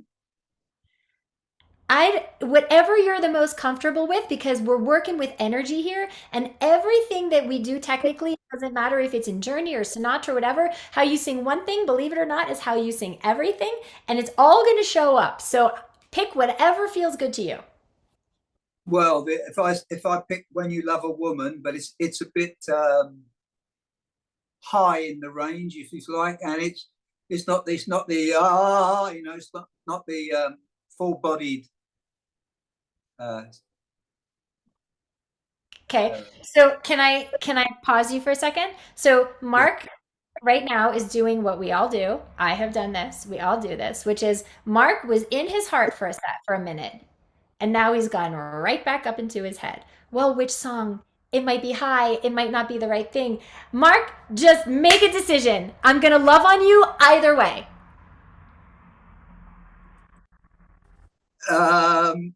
Okay. Okay, a bit of Rod Stewart then. Yeah. Yeah. Okay. Baby Jane, you got me hanging on the line. I knew you when you had no one to talk to. Now you're moving in high society. Don't forget, I know secrets about you. All right. So first of all, can we just celebrate Mark for going beyond his comfort zone and just jumping in and singing and there? Yes. Okay. Well done. Now, I'm going to invite you to do it again, and I'm going to invite you to stand up and do it this time. Okay. And are you able to tilt the screen so that we can see your face? Yeah, I've only got a small little iPad, but yeah, is that okay? Yep, now I can see you. Perfect. Okay. So what I notice, and we were talking about tension the other day, and I'm curious if you experience tension when you're singing what you were just singing. Were you experiencing tension? Because I've messed about my voice so much, it doesn't feel as free as it does. But since I've had these few days with you, I've gone back into the smile embouchure, if you like, for want of a better way of putting it, and that's freed my voice up again. But I need to do a few more days of that to get it back to. Yep. So I'm gonna give you a little help with this right now, because I too noticed the energy block was here in the neck. And I'm glad that it's better than it's been. And I'm going to give you some stuff that's going to help it be even better. Okay. So this has to do with trust, which has to do with I'm connected to the unlimited abundance. Let it flow to me and through me. If I'm connected to trust, that can happen. I don't need to micromanage. I don't need to self-protect, and I don't need to control. And those three things, force, protect, self-control, right now, they live here because there's some insecurity. It's higher. I'm singing in front of people I don't know. I don't know if I can do it. All the things that we go through, right? So this neck really wants to help. It really wants to prevent you from failing. And we're going to take you back into your body, back into your support, and help you free this up so you can create the fact that you can trust your body, Mark. You have a beautiful voice. I hear the potential in the voice, and we just need to create a little more trust in the body. So I want you to connect back to the support that we were talking about on Tuesday. And I just want you, if you want, put your hands back down on your lower support so you really can feel what you're leaning into, okay? And I want you to visualize your pelvic floor. You know where your pelvic floor is? Like the between the in the front and the in the back, right? Pelvic floor, otherwise known as perineum. I do now. Okay, so I want you to visualize your pelvic floor, okay? And I want you to gently, so you're going to keep your hands here, and I want you to gently bear down on your pelvic floor like you're pooping. Can you feel that sensation and what happens under your hands when you do that? Do you feel the muscles under your hands activate when you bear down on your pelvic floor? Yeah, Yeah. I've done a lot of stomach exercises in the past, so I'm never quite sure where I am with all that, you know. Okay. So I don't want you to focus on your stomach muscles. I don't want you to focus on your abdominals or anything. I just want you to put your hands on your obliques, and I want you to bear down gently like you're pooping, and I want you to feel what happens under your hands when you do that. What do you notice? Some flexing. Yep, good. Now I want you to do the same thing, and I want you to do the same bearing down just like you did, but I want you to do it on a hiss. So as you hiss, you're going to gently bear down, and you're just going to continue to lower that pelvic floor down. What do you feel under your hands? I feel a bit of a compression. Sort of, Okay, so let's see if we can direct the energy of the body to flex instead of contract. So you're flexing down into your pelvic floor instead of contracting. Yes, yes. You notice the difference in that? Yeah, there's a bit more lateral.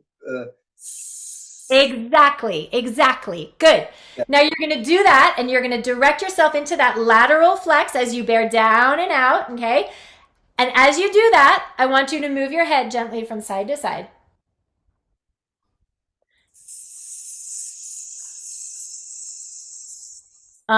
Do you feel how as you're moving air, it kind of wants to, like, your neck wants to control it a little bit. So put the doing where it belongs, down here. Yes, and then you can move your head. Gently move. Yup. Good. Now, that same feeling, I just want you to siren the lyrics. So just give me the first line or two. Baby Jane, you got me hanging on the line. Okay, so you're here, you're bearing down gently, and you're sirening into your pelvic floor. Baby Jane, you got me hanging on the line. And as you notice, I'm moving my head as I do it. I want you to do the same thing as you siren into your pelvic floor. Wait, you stopped moving. Wait, time out. So this is beautiful because you were able to move when you were hissing, but now that we have sound associated, body goes, oh, I got to control this. So put the doing, siren down into your pelvic floor. Keep moving. Baby Jane, you got me hanging on the line. Okay, pause, because any other voice teacher would let you get away with this, but you're lucky I'm not any other voice teacher. You did great for the first line. Baby Jane, you got me hanging. And then you stopped moving on hanging, which tells us that support, that anchoring, that security stopped down here. And then the body put it right up here. I want you to tap into the abundance that you have of energy, unlimited, to send you down as you siren these phrases so that you don't stop here and you get out of the tension in your neck. So do it again and just focus on sending the abundant energy down to your pelvic floor as you move. Baby Jane, you got me hanging on the line. Okay, good. Are you present that you've stopped moving? Yeah, yeah. You wanted me to keep. Okay. Yeah, you have to keep going because this is the only way that your body is going to get the awareness of when your support stops bearing down. When your support stops bearing down, that's when your neck muscles want to take over supporting your sound and they grab. So you're good for like the first half and then you stop and this comes in to compensate. Okay? So all I want you to do, even don't worry about making a good sound right now. If you crash and burn, I don't care. All I want you to do is two things. Do not stop gently bearing down and do not stop moving. Baby Jane, you got me hanging on the line. That was so much better, Mark. What did that feel like to you? Yeah, I could hear that. Yeah, I could hear that in the. Yes. But this Yeah. idea of connecting to unlimited, this is unlimited for you. This is unlimited for you. It's that expansion that we have to get into that allows the freedom of this. And then you could turn, and when you were turning and free, now you've created a positive feedback loop because you have to use these. Otherwise, the sound isn't going to come out. Does that make sense? Yes, yes, yeah. That is Excellent. fantastic. Good job. Keep playing with that. All Thank you right. very You're so much. welcome. Okay. Maddie and then Lynn. And I understand if you guys have to go, you can catch it back on the replay. All right, Maddie, come on camera and unmute. Hi. Hello. Okay. Okay. Okay. So, Let me know if you need me to move or no, no. Okay. So I need you to step a little to your right. There you go. Perfect. Okay. Good. Yay. Okay. So tell me, what are the things that make you feel insecure as a singer? I would say a lot of fear. Um a lot of fear that my performance or audition isn't gonna um be good enough or and I'm not gonna sound good enough and my voice is not gonna carry. Okay. Okay. And so, what do those fears create in your body when you sing? Because in the idea of understanding why we sing the way we do, right? So, like with Mark, all that tension, right? Yeah. So, for Yeah. you, what are those? What are those insecurities? How do they show up in the moment of singing for you? A lot of tension. A lot of specifically two things. Well, a couple things I can think of are um, my body really feels like it's trembling and like I don't have uh, good control over my breath. I feel like my breath. I feel very out of breath when I'm singing. Like I can't catch my breath. Okay. Um, yes, and then vocally it creates very like wide vibrato. Like I can't like my sound gets really heavy and my vibrato Okay. gets wide. So yeah, Okay. Good. Thank you for that. That helps me yeah, understand. So, yeah, so then, okay, I get it. yeah. So, I'm curious when you were saying the very first question I asked you and you answered like I'm not going to be good enough. It's not going to be enough. Yeah. It's not going to sound good enough, right? And so I would love to work on just some breath stuff with you around the idea of enoughness. Okay? Mhm. So how were you doing playing with the breath support stuff that we did the last 2 days? Good. I have been working in the past year about not, and then this solidified so much to me about not using too much air, Huh? too much air, Okay. using enough air but not too much. Okay. Because that's been a struggle for me. Okay. Okay. So I love it. I love what you're saying here because this Yeah, language is just really giving me, I know exactly what we're gonna do. yeah. So there's a push and pull going on here between Yeah. being too much and then being not enough. Hmm. Are you picking that up? Yep. Yeah, that's okay. How many of you relate to that? How many of you relate to that? Tell me in the chat. Like it's either like I'm not enough, I'm not going to be good enough, it's not going to sound good enough, or so then I overdo and I push too much and then I'm afraid of it being too much. And so now I'm in this like this massive push and pull and it's never comfortable because finding that equilibrium becomes really hard in that. I would say I never feel like truly grounded when I'm performing. Like I can get that, but this makes total sense as to why. yeah.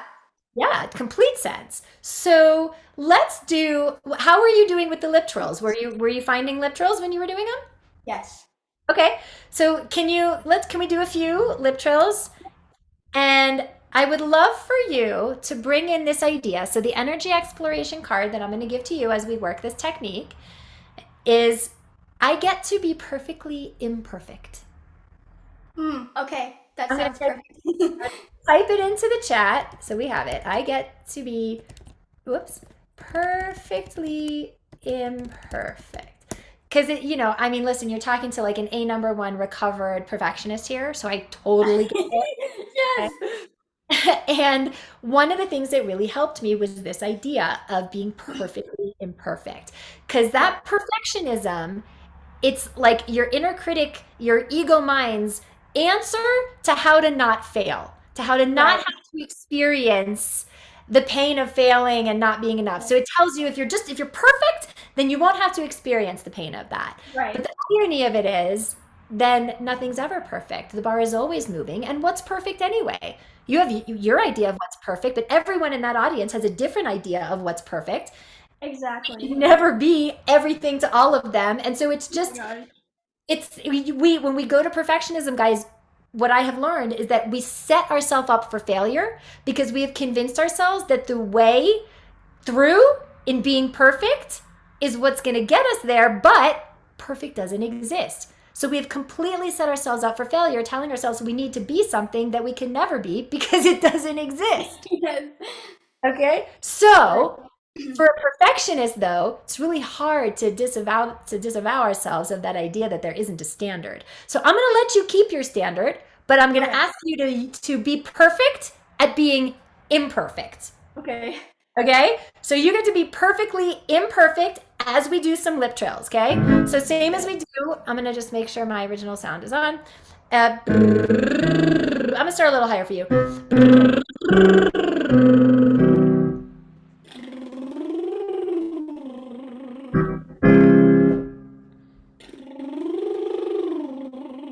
Good. As you do this, Maddie, I want you to breathe in. I get to be perfectly imperfect. Okay. Set that and condition that on every inhale. Okay.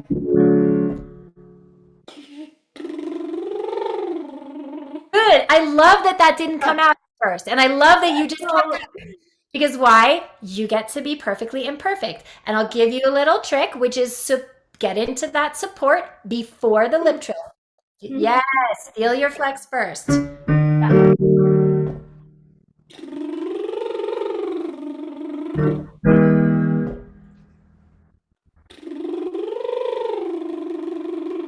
Yes, good. So I want you to bring your awareness to the onset, okay? And I want you to visualize the idea of more tone, less air. Gotcha. Yes. Okay. Okay? More tone, less air.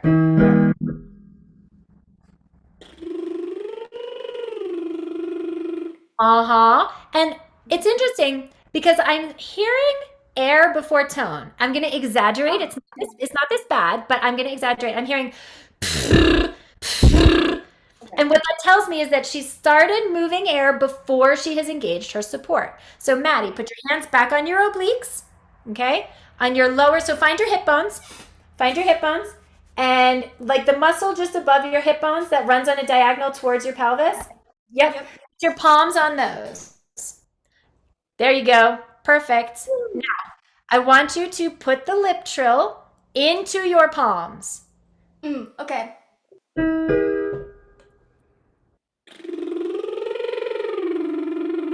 Now, can you feel your support engage like a quarter note before the lip trill? Try it. Okay, half step.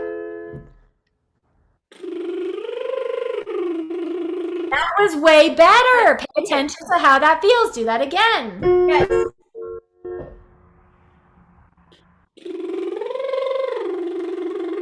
Good. Now I want you to do 2 in a row.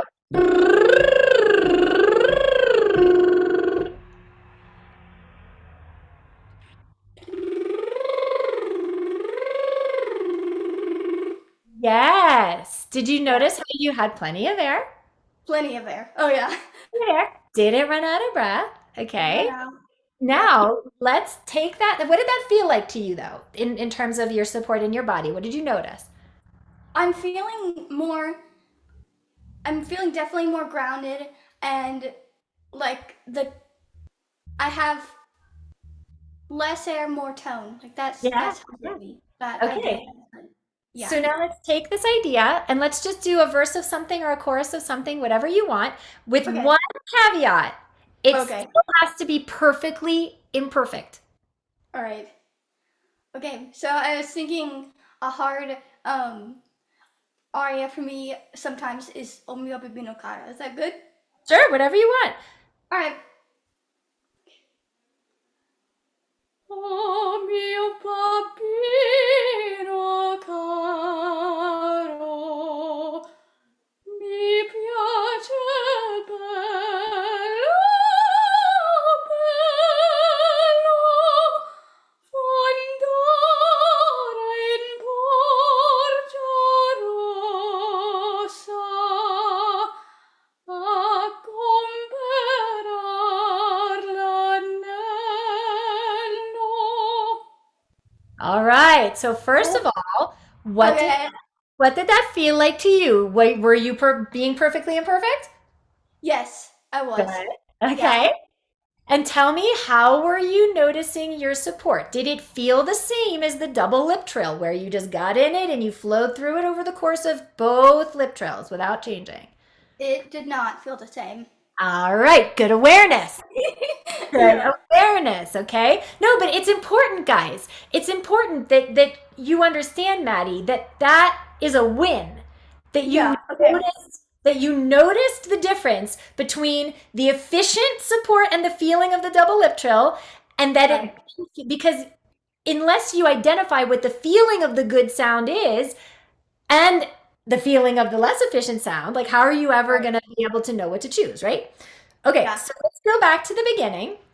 And I want you to lip trill the melody. So I want to make sure are we in the right key? I have it. Do you know what note it starts on? An A flat. Yeah, we were. Okay, so you're going to lip trill. Okay, lip trill the melody. Wait, why did I stop you? Why did I stop you? Anybody know? Oh, I didn't engage before. Correct. Good. But you know now, you know the feeling of you jumping in before you're supported. Okay, so do that again.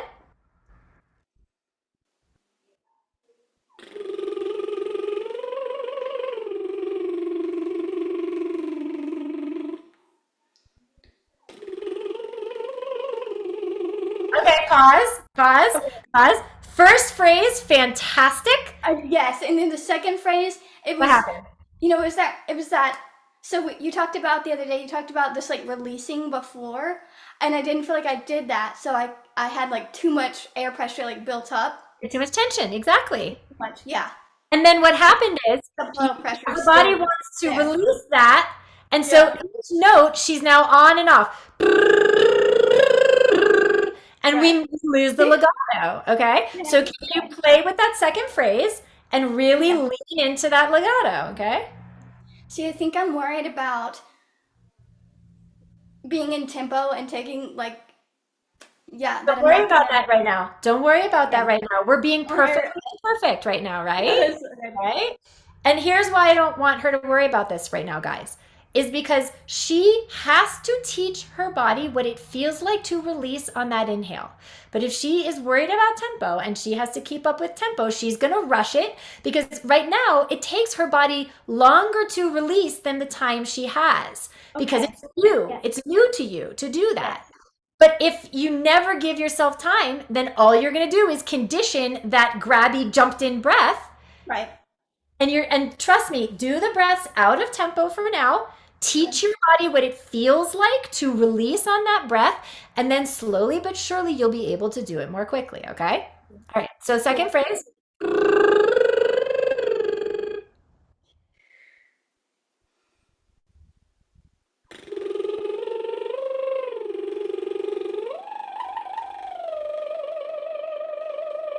Okay, good. I want you to do it again. Okay. And I want you to connect to what I was talking to Mark about in pelvic floor feeling, okay? Oh my gosh, yes, So- okay. Down to go up, and as slurpy between the pitches as you can make it, Maddie. Your brain is going to want to tell you, oh my God, opera singers are taught never to slur. Yeah. But what are we doing here? We are being perfectly imperfect, okay? Yeah. Overdo your slurp and your slide right now. Down into your pelvic floor on that phrase. Oh, okay. All right, take it.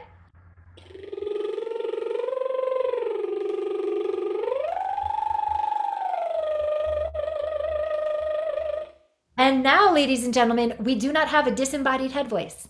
Yes, okay. Yes. Okay, so now you're going to take that feeling and you're going to go back to the words. And with the caveat, you are only allowed to sing this with words right now, Maddie, if you remain as slurpy, as gooey, as pelvic floor down into the roots of your body. Oh, okay, is that in the right key? Yeah.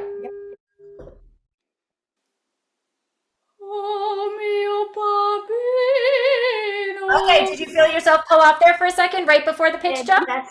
Yep. Okay. It's So in your head voice, I want you to siren into your pelvic floor and go, Bobby, Bobby, siren. Bobby, Bobby. So you siren into your sail. So you've got your anchor going really well. Find your sail. Bobby. Okay, I don't think you're legit smiling. I think you got a beautiful smile in there, and I want you to use it. Okay? Find your smile and say, ah. Ah. Okay, so what's interesting is you smiled, and then when you started the your cheeks and your ears fell. Okay?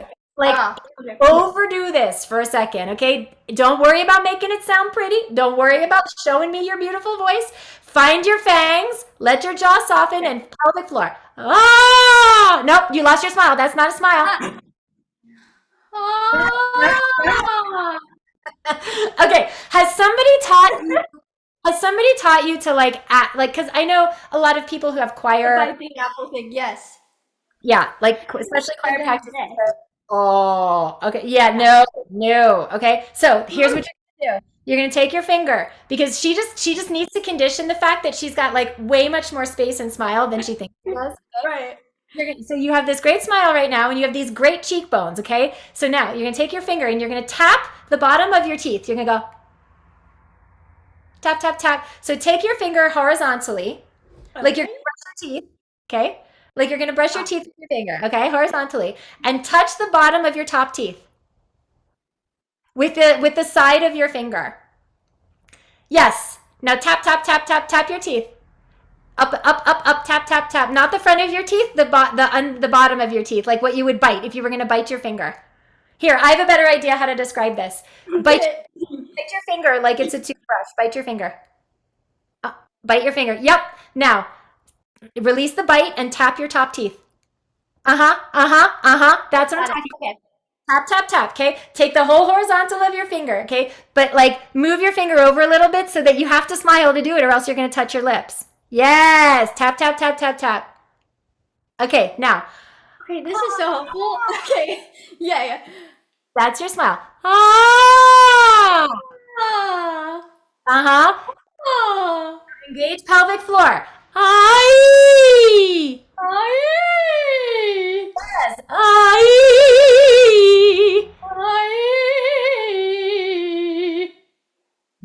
what I'm talking about. Oh, okay. So do Okay, you so what about the octave thing? so do the same thing on the octave.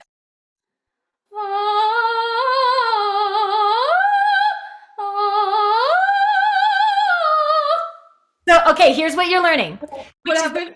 Your body, so you guys, Maddie's body has been substituting using the what I'm going to call embouchure, like the cheeks and the top lip and the bottom.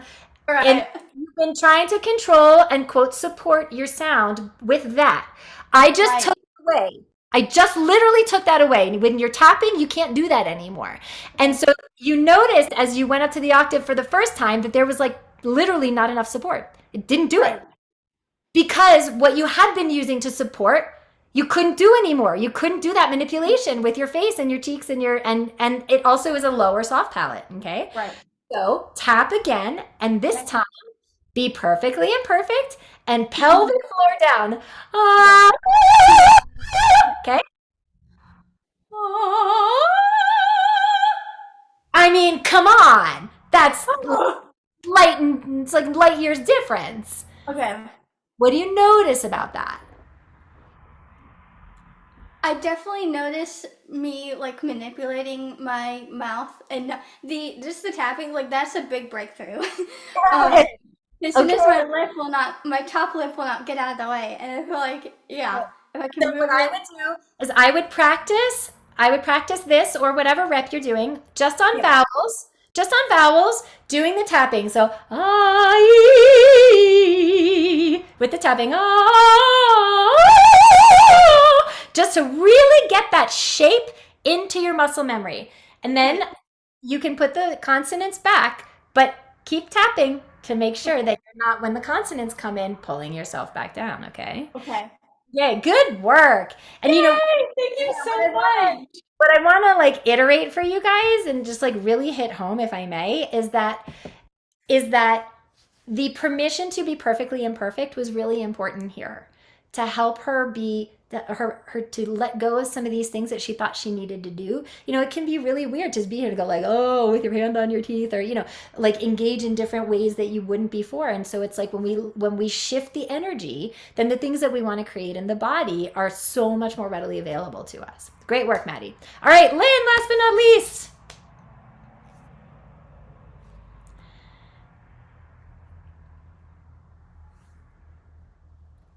Do you find the unmute? Yes, There you go. I've got too much going on screen wise here. That's okay. All right. So, what did you notice when you were doing your thought exercise? Well, I think I expressed it in the chat when I talked about working around obstacles. Mm-hmm. I guess I have to push back and say to you that I don't feel like I'm not smart. Okay. I do feel that I tend to look at, I have age-related dysphonia. Okay. So I have thin vocal cords because I've had a few too many birthdays. and it's created what I view as an obstacle. Now, Sure. I spend most of my time trying to put that out of my mind Okay. so that I can make progress moving forward. Okay. So I'm going to invite you to maybe play with that in a different way. Instead of trying to put it out of your mind, why don't we just say, this is what is? And we don't need to attach a good or a bad meaning to it. It's not something that we need to like shove off into the closet. It's just what is. And just like anything else, there are ways. I mean, I've worked with tons of singers of age, and I mean, we have a singer in our program right now who's 76 years old. I had a singer last year. Okay, so he's got 5 years on you. You know, and like, and it's just the ideas that we tell ourselves that like can serve us or not serve us. So let's just, instead of feeling like you have to just like, I don't want to say be in denial, but like just shove that, you know, off into the distance. I don't think about it as much as I used to. It's not. Okay, that's good. That's good. To my focus. Okay. It was initially and worried. Okay. Great. So let's do a little rep. I want to hear what's going on so that I can maybe find the best lane for you to go. So what do you want to play pick with? something here for you that I think Okay. is going to show you what I'm talking about. Awesome. It's Loving You, Sondheim from Passion. Okay. Okay. And you're going to have to give me a second to hit the music here. Sure.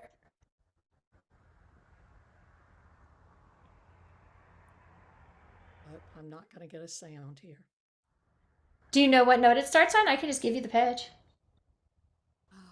Let's see here.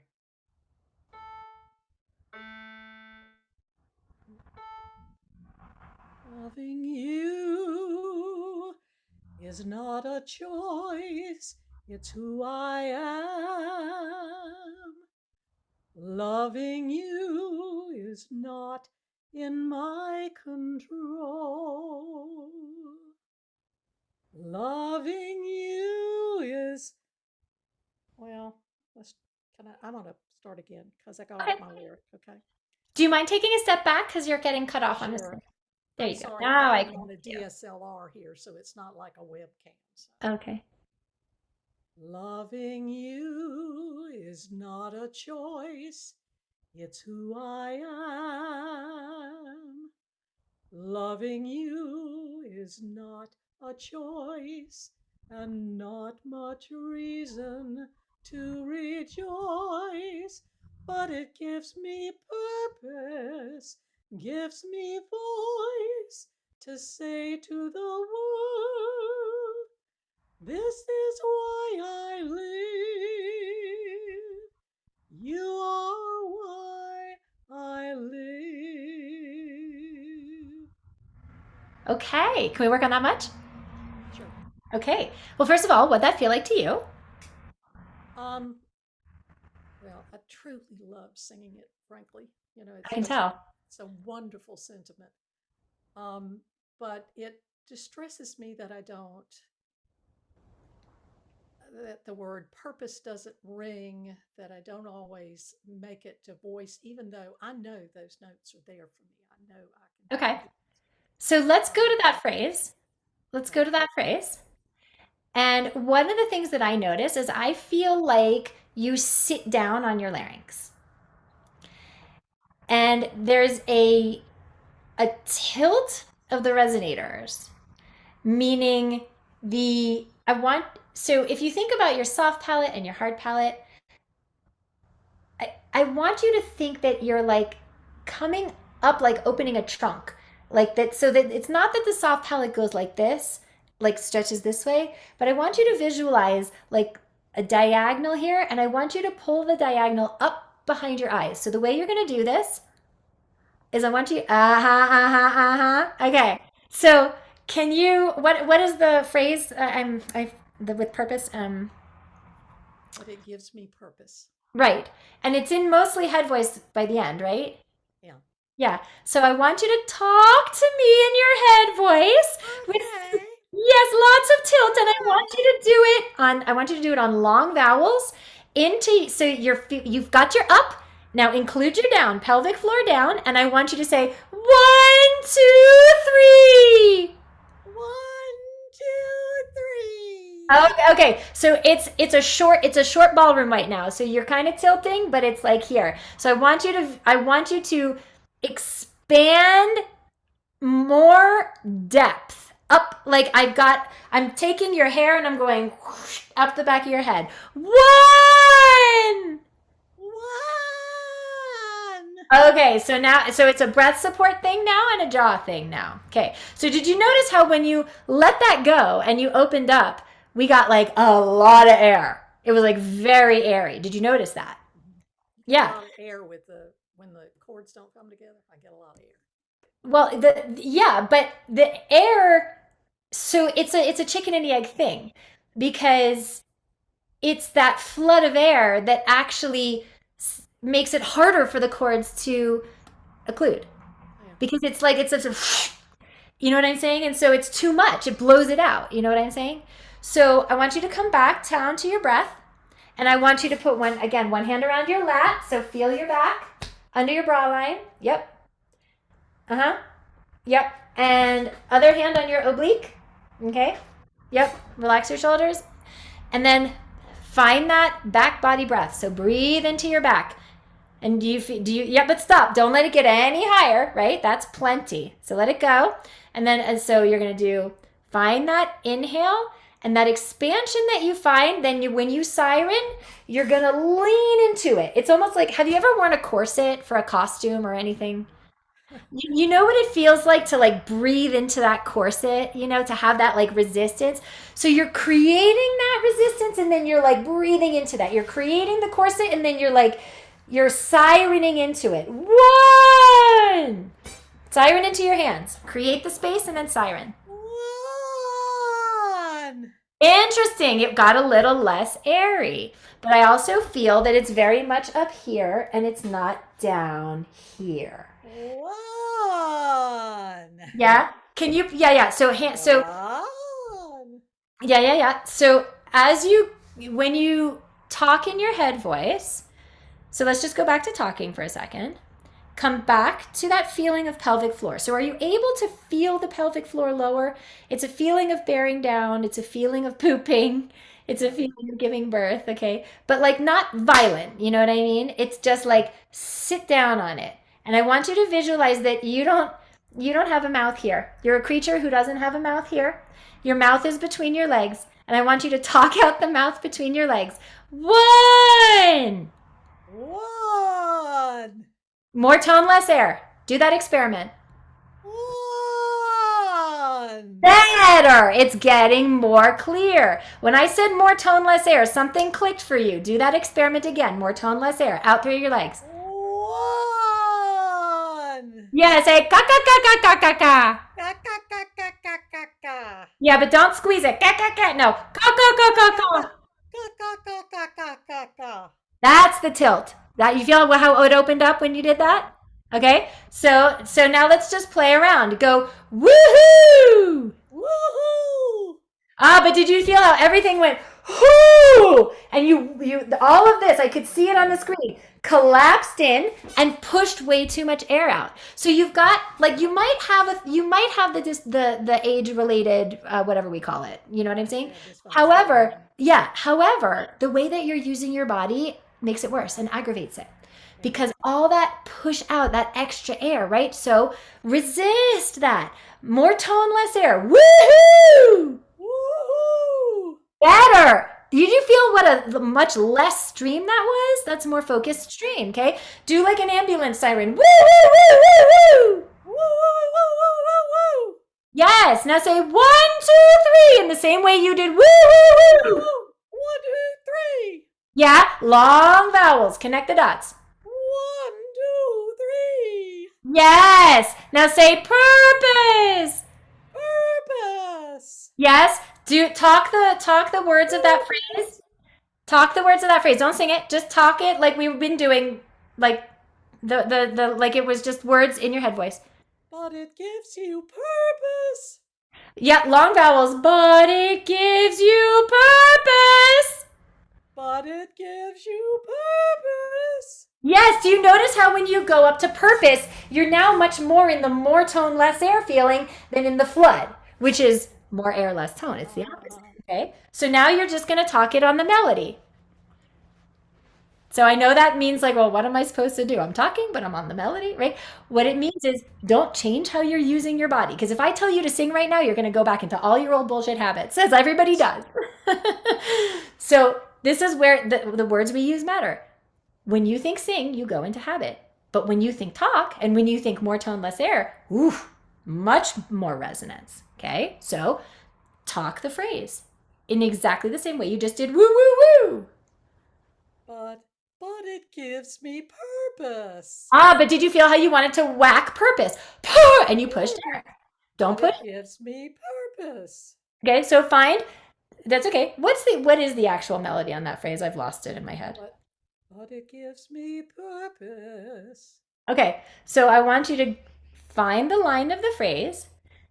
When you get to me, but it gives me. When you get to me, I want you to feel more tone, less air, more tone, less air, more tone, less air through the me. Don't worry about the purpose right now, okay? But it gives me purpose. Better. You're not pulling off the me. You're talking through the me and more tone, less airing through the me. And now purpose is easier because you haven't abandoned ship on the me. That there was inconsistency in what you were doing, and we had to go through the talking to get you that feeling so you could put it into that place in the phrase. Okay? So I just want you to increase the feeling of more tone, less air as you move through the me, and don't stop as you go to perp. Try it. But it gives me purpose. Good. Can you feel your ears widening away from each other as you do it? More tone, less air, ears wide.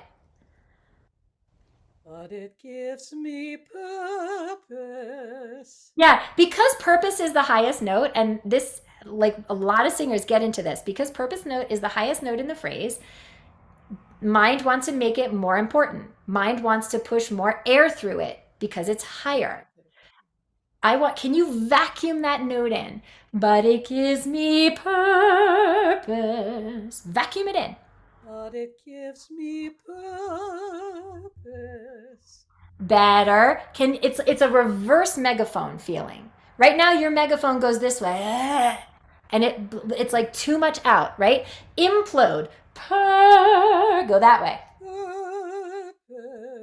Yes, now implode, more tone, less air. But it gives me purpose. There we go. There we go. What did that feel like to you? Yeah, better. Yeah, but I want to know what. Voice, Yes, you can keep going with it for a second. say to the world, this is why I live. Yes. You are why I live. Even the rest of it got much cleaner. Mhm. That idea, more tone, less air for you, is really key because it keeps you in your appoggio. Otherwise, you blow way too much out. And then when you're in the song, and then it shows up as inconsistency because every time you rise in pitch, that blowing out is where that shows up when you rise in pitch. And so it's this idea of like, whoosh, right? Like drink it in, implode it in that reverse megaphone so that you're not tempted to do the opposite, which is, whoosh. And so when you think that implode, it keeps you in more tone, less air, you know? Good job. Right. Thank you. All right, guys. Oh my goodness. Monster session today. Celebrating you for sticking with us, all 44 of you who have. Good job. So we do have homework today. No, do we have homework today? We do. It's the energy exploration cards. Sorry, my brain is not working. So the link to the homework has the energy exploration cards and a bunch of instructions to work with them throughout the course of your practice. Pick one and then use it throughout the course of what you want to, whether it's a lip trill, whether it's, you know what I'm saying? Tomorrow we're going to talk about finding your unique sound, making a song your own. I'm going to give you one of my favorite processes, a step-by-step process to tap into your own unique artistry, your story, and in a song and learn how to be more than just a good parrot. Okay, so how to access that authenticity in your sound and make audiences want to keep coming back for more because you're unique. Nobody else can bring that but you. So that's tomorrow. Don't miss it. Play with your exploration cards tonight. Again, if you want to learn more about the details of the intensive program or you want to enroll, the link is in the chat. If you want to book a call with me to talk more and make sure it's right with you, get on my calendar to do that. If training with us feels aligned, get in before the $2,000 discount expires on Sunday. And if you are putting in for the scholarship, make sure that you have the instructions that I had put in the chat before. And yeah, I'm looking forward to talking with you guys more, and I will see you tomorrow. The homework is Finn, right, just scroll up. It says day 4 homework. Just scroll up a little bit in the chat. I actually just put it there for you. All right, guys. Thank you for hanging. Hope this has been interesting and informative for you. Go put your stuff into practice tonight, and I will see you guys tomorrow. Now, O mio bambino caro is going to be in my head all night. Thank you to Maddie for that. All right, guys. Bye.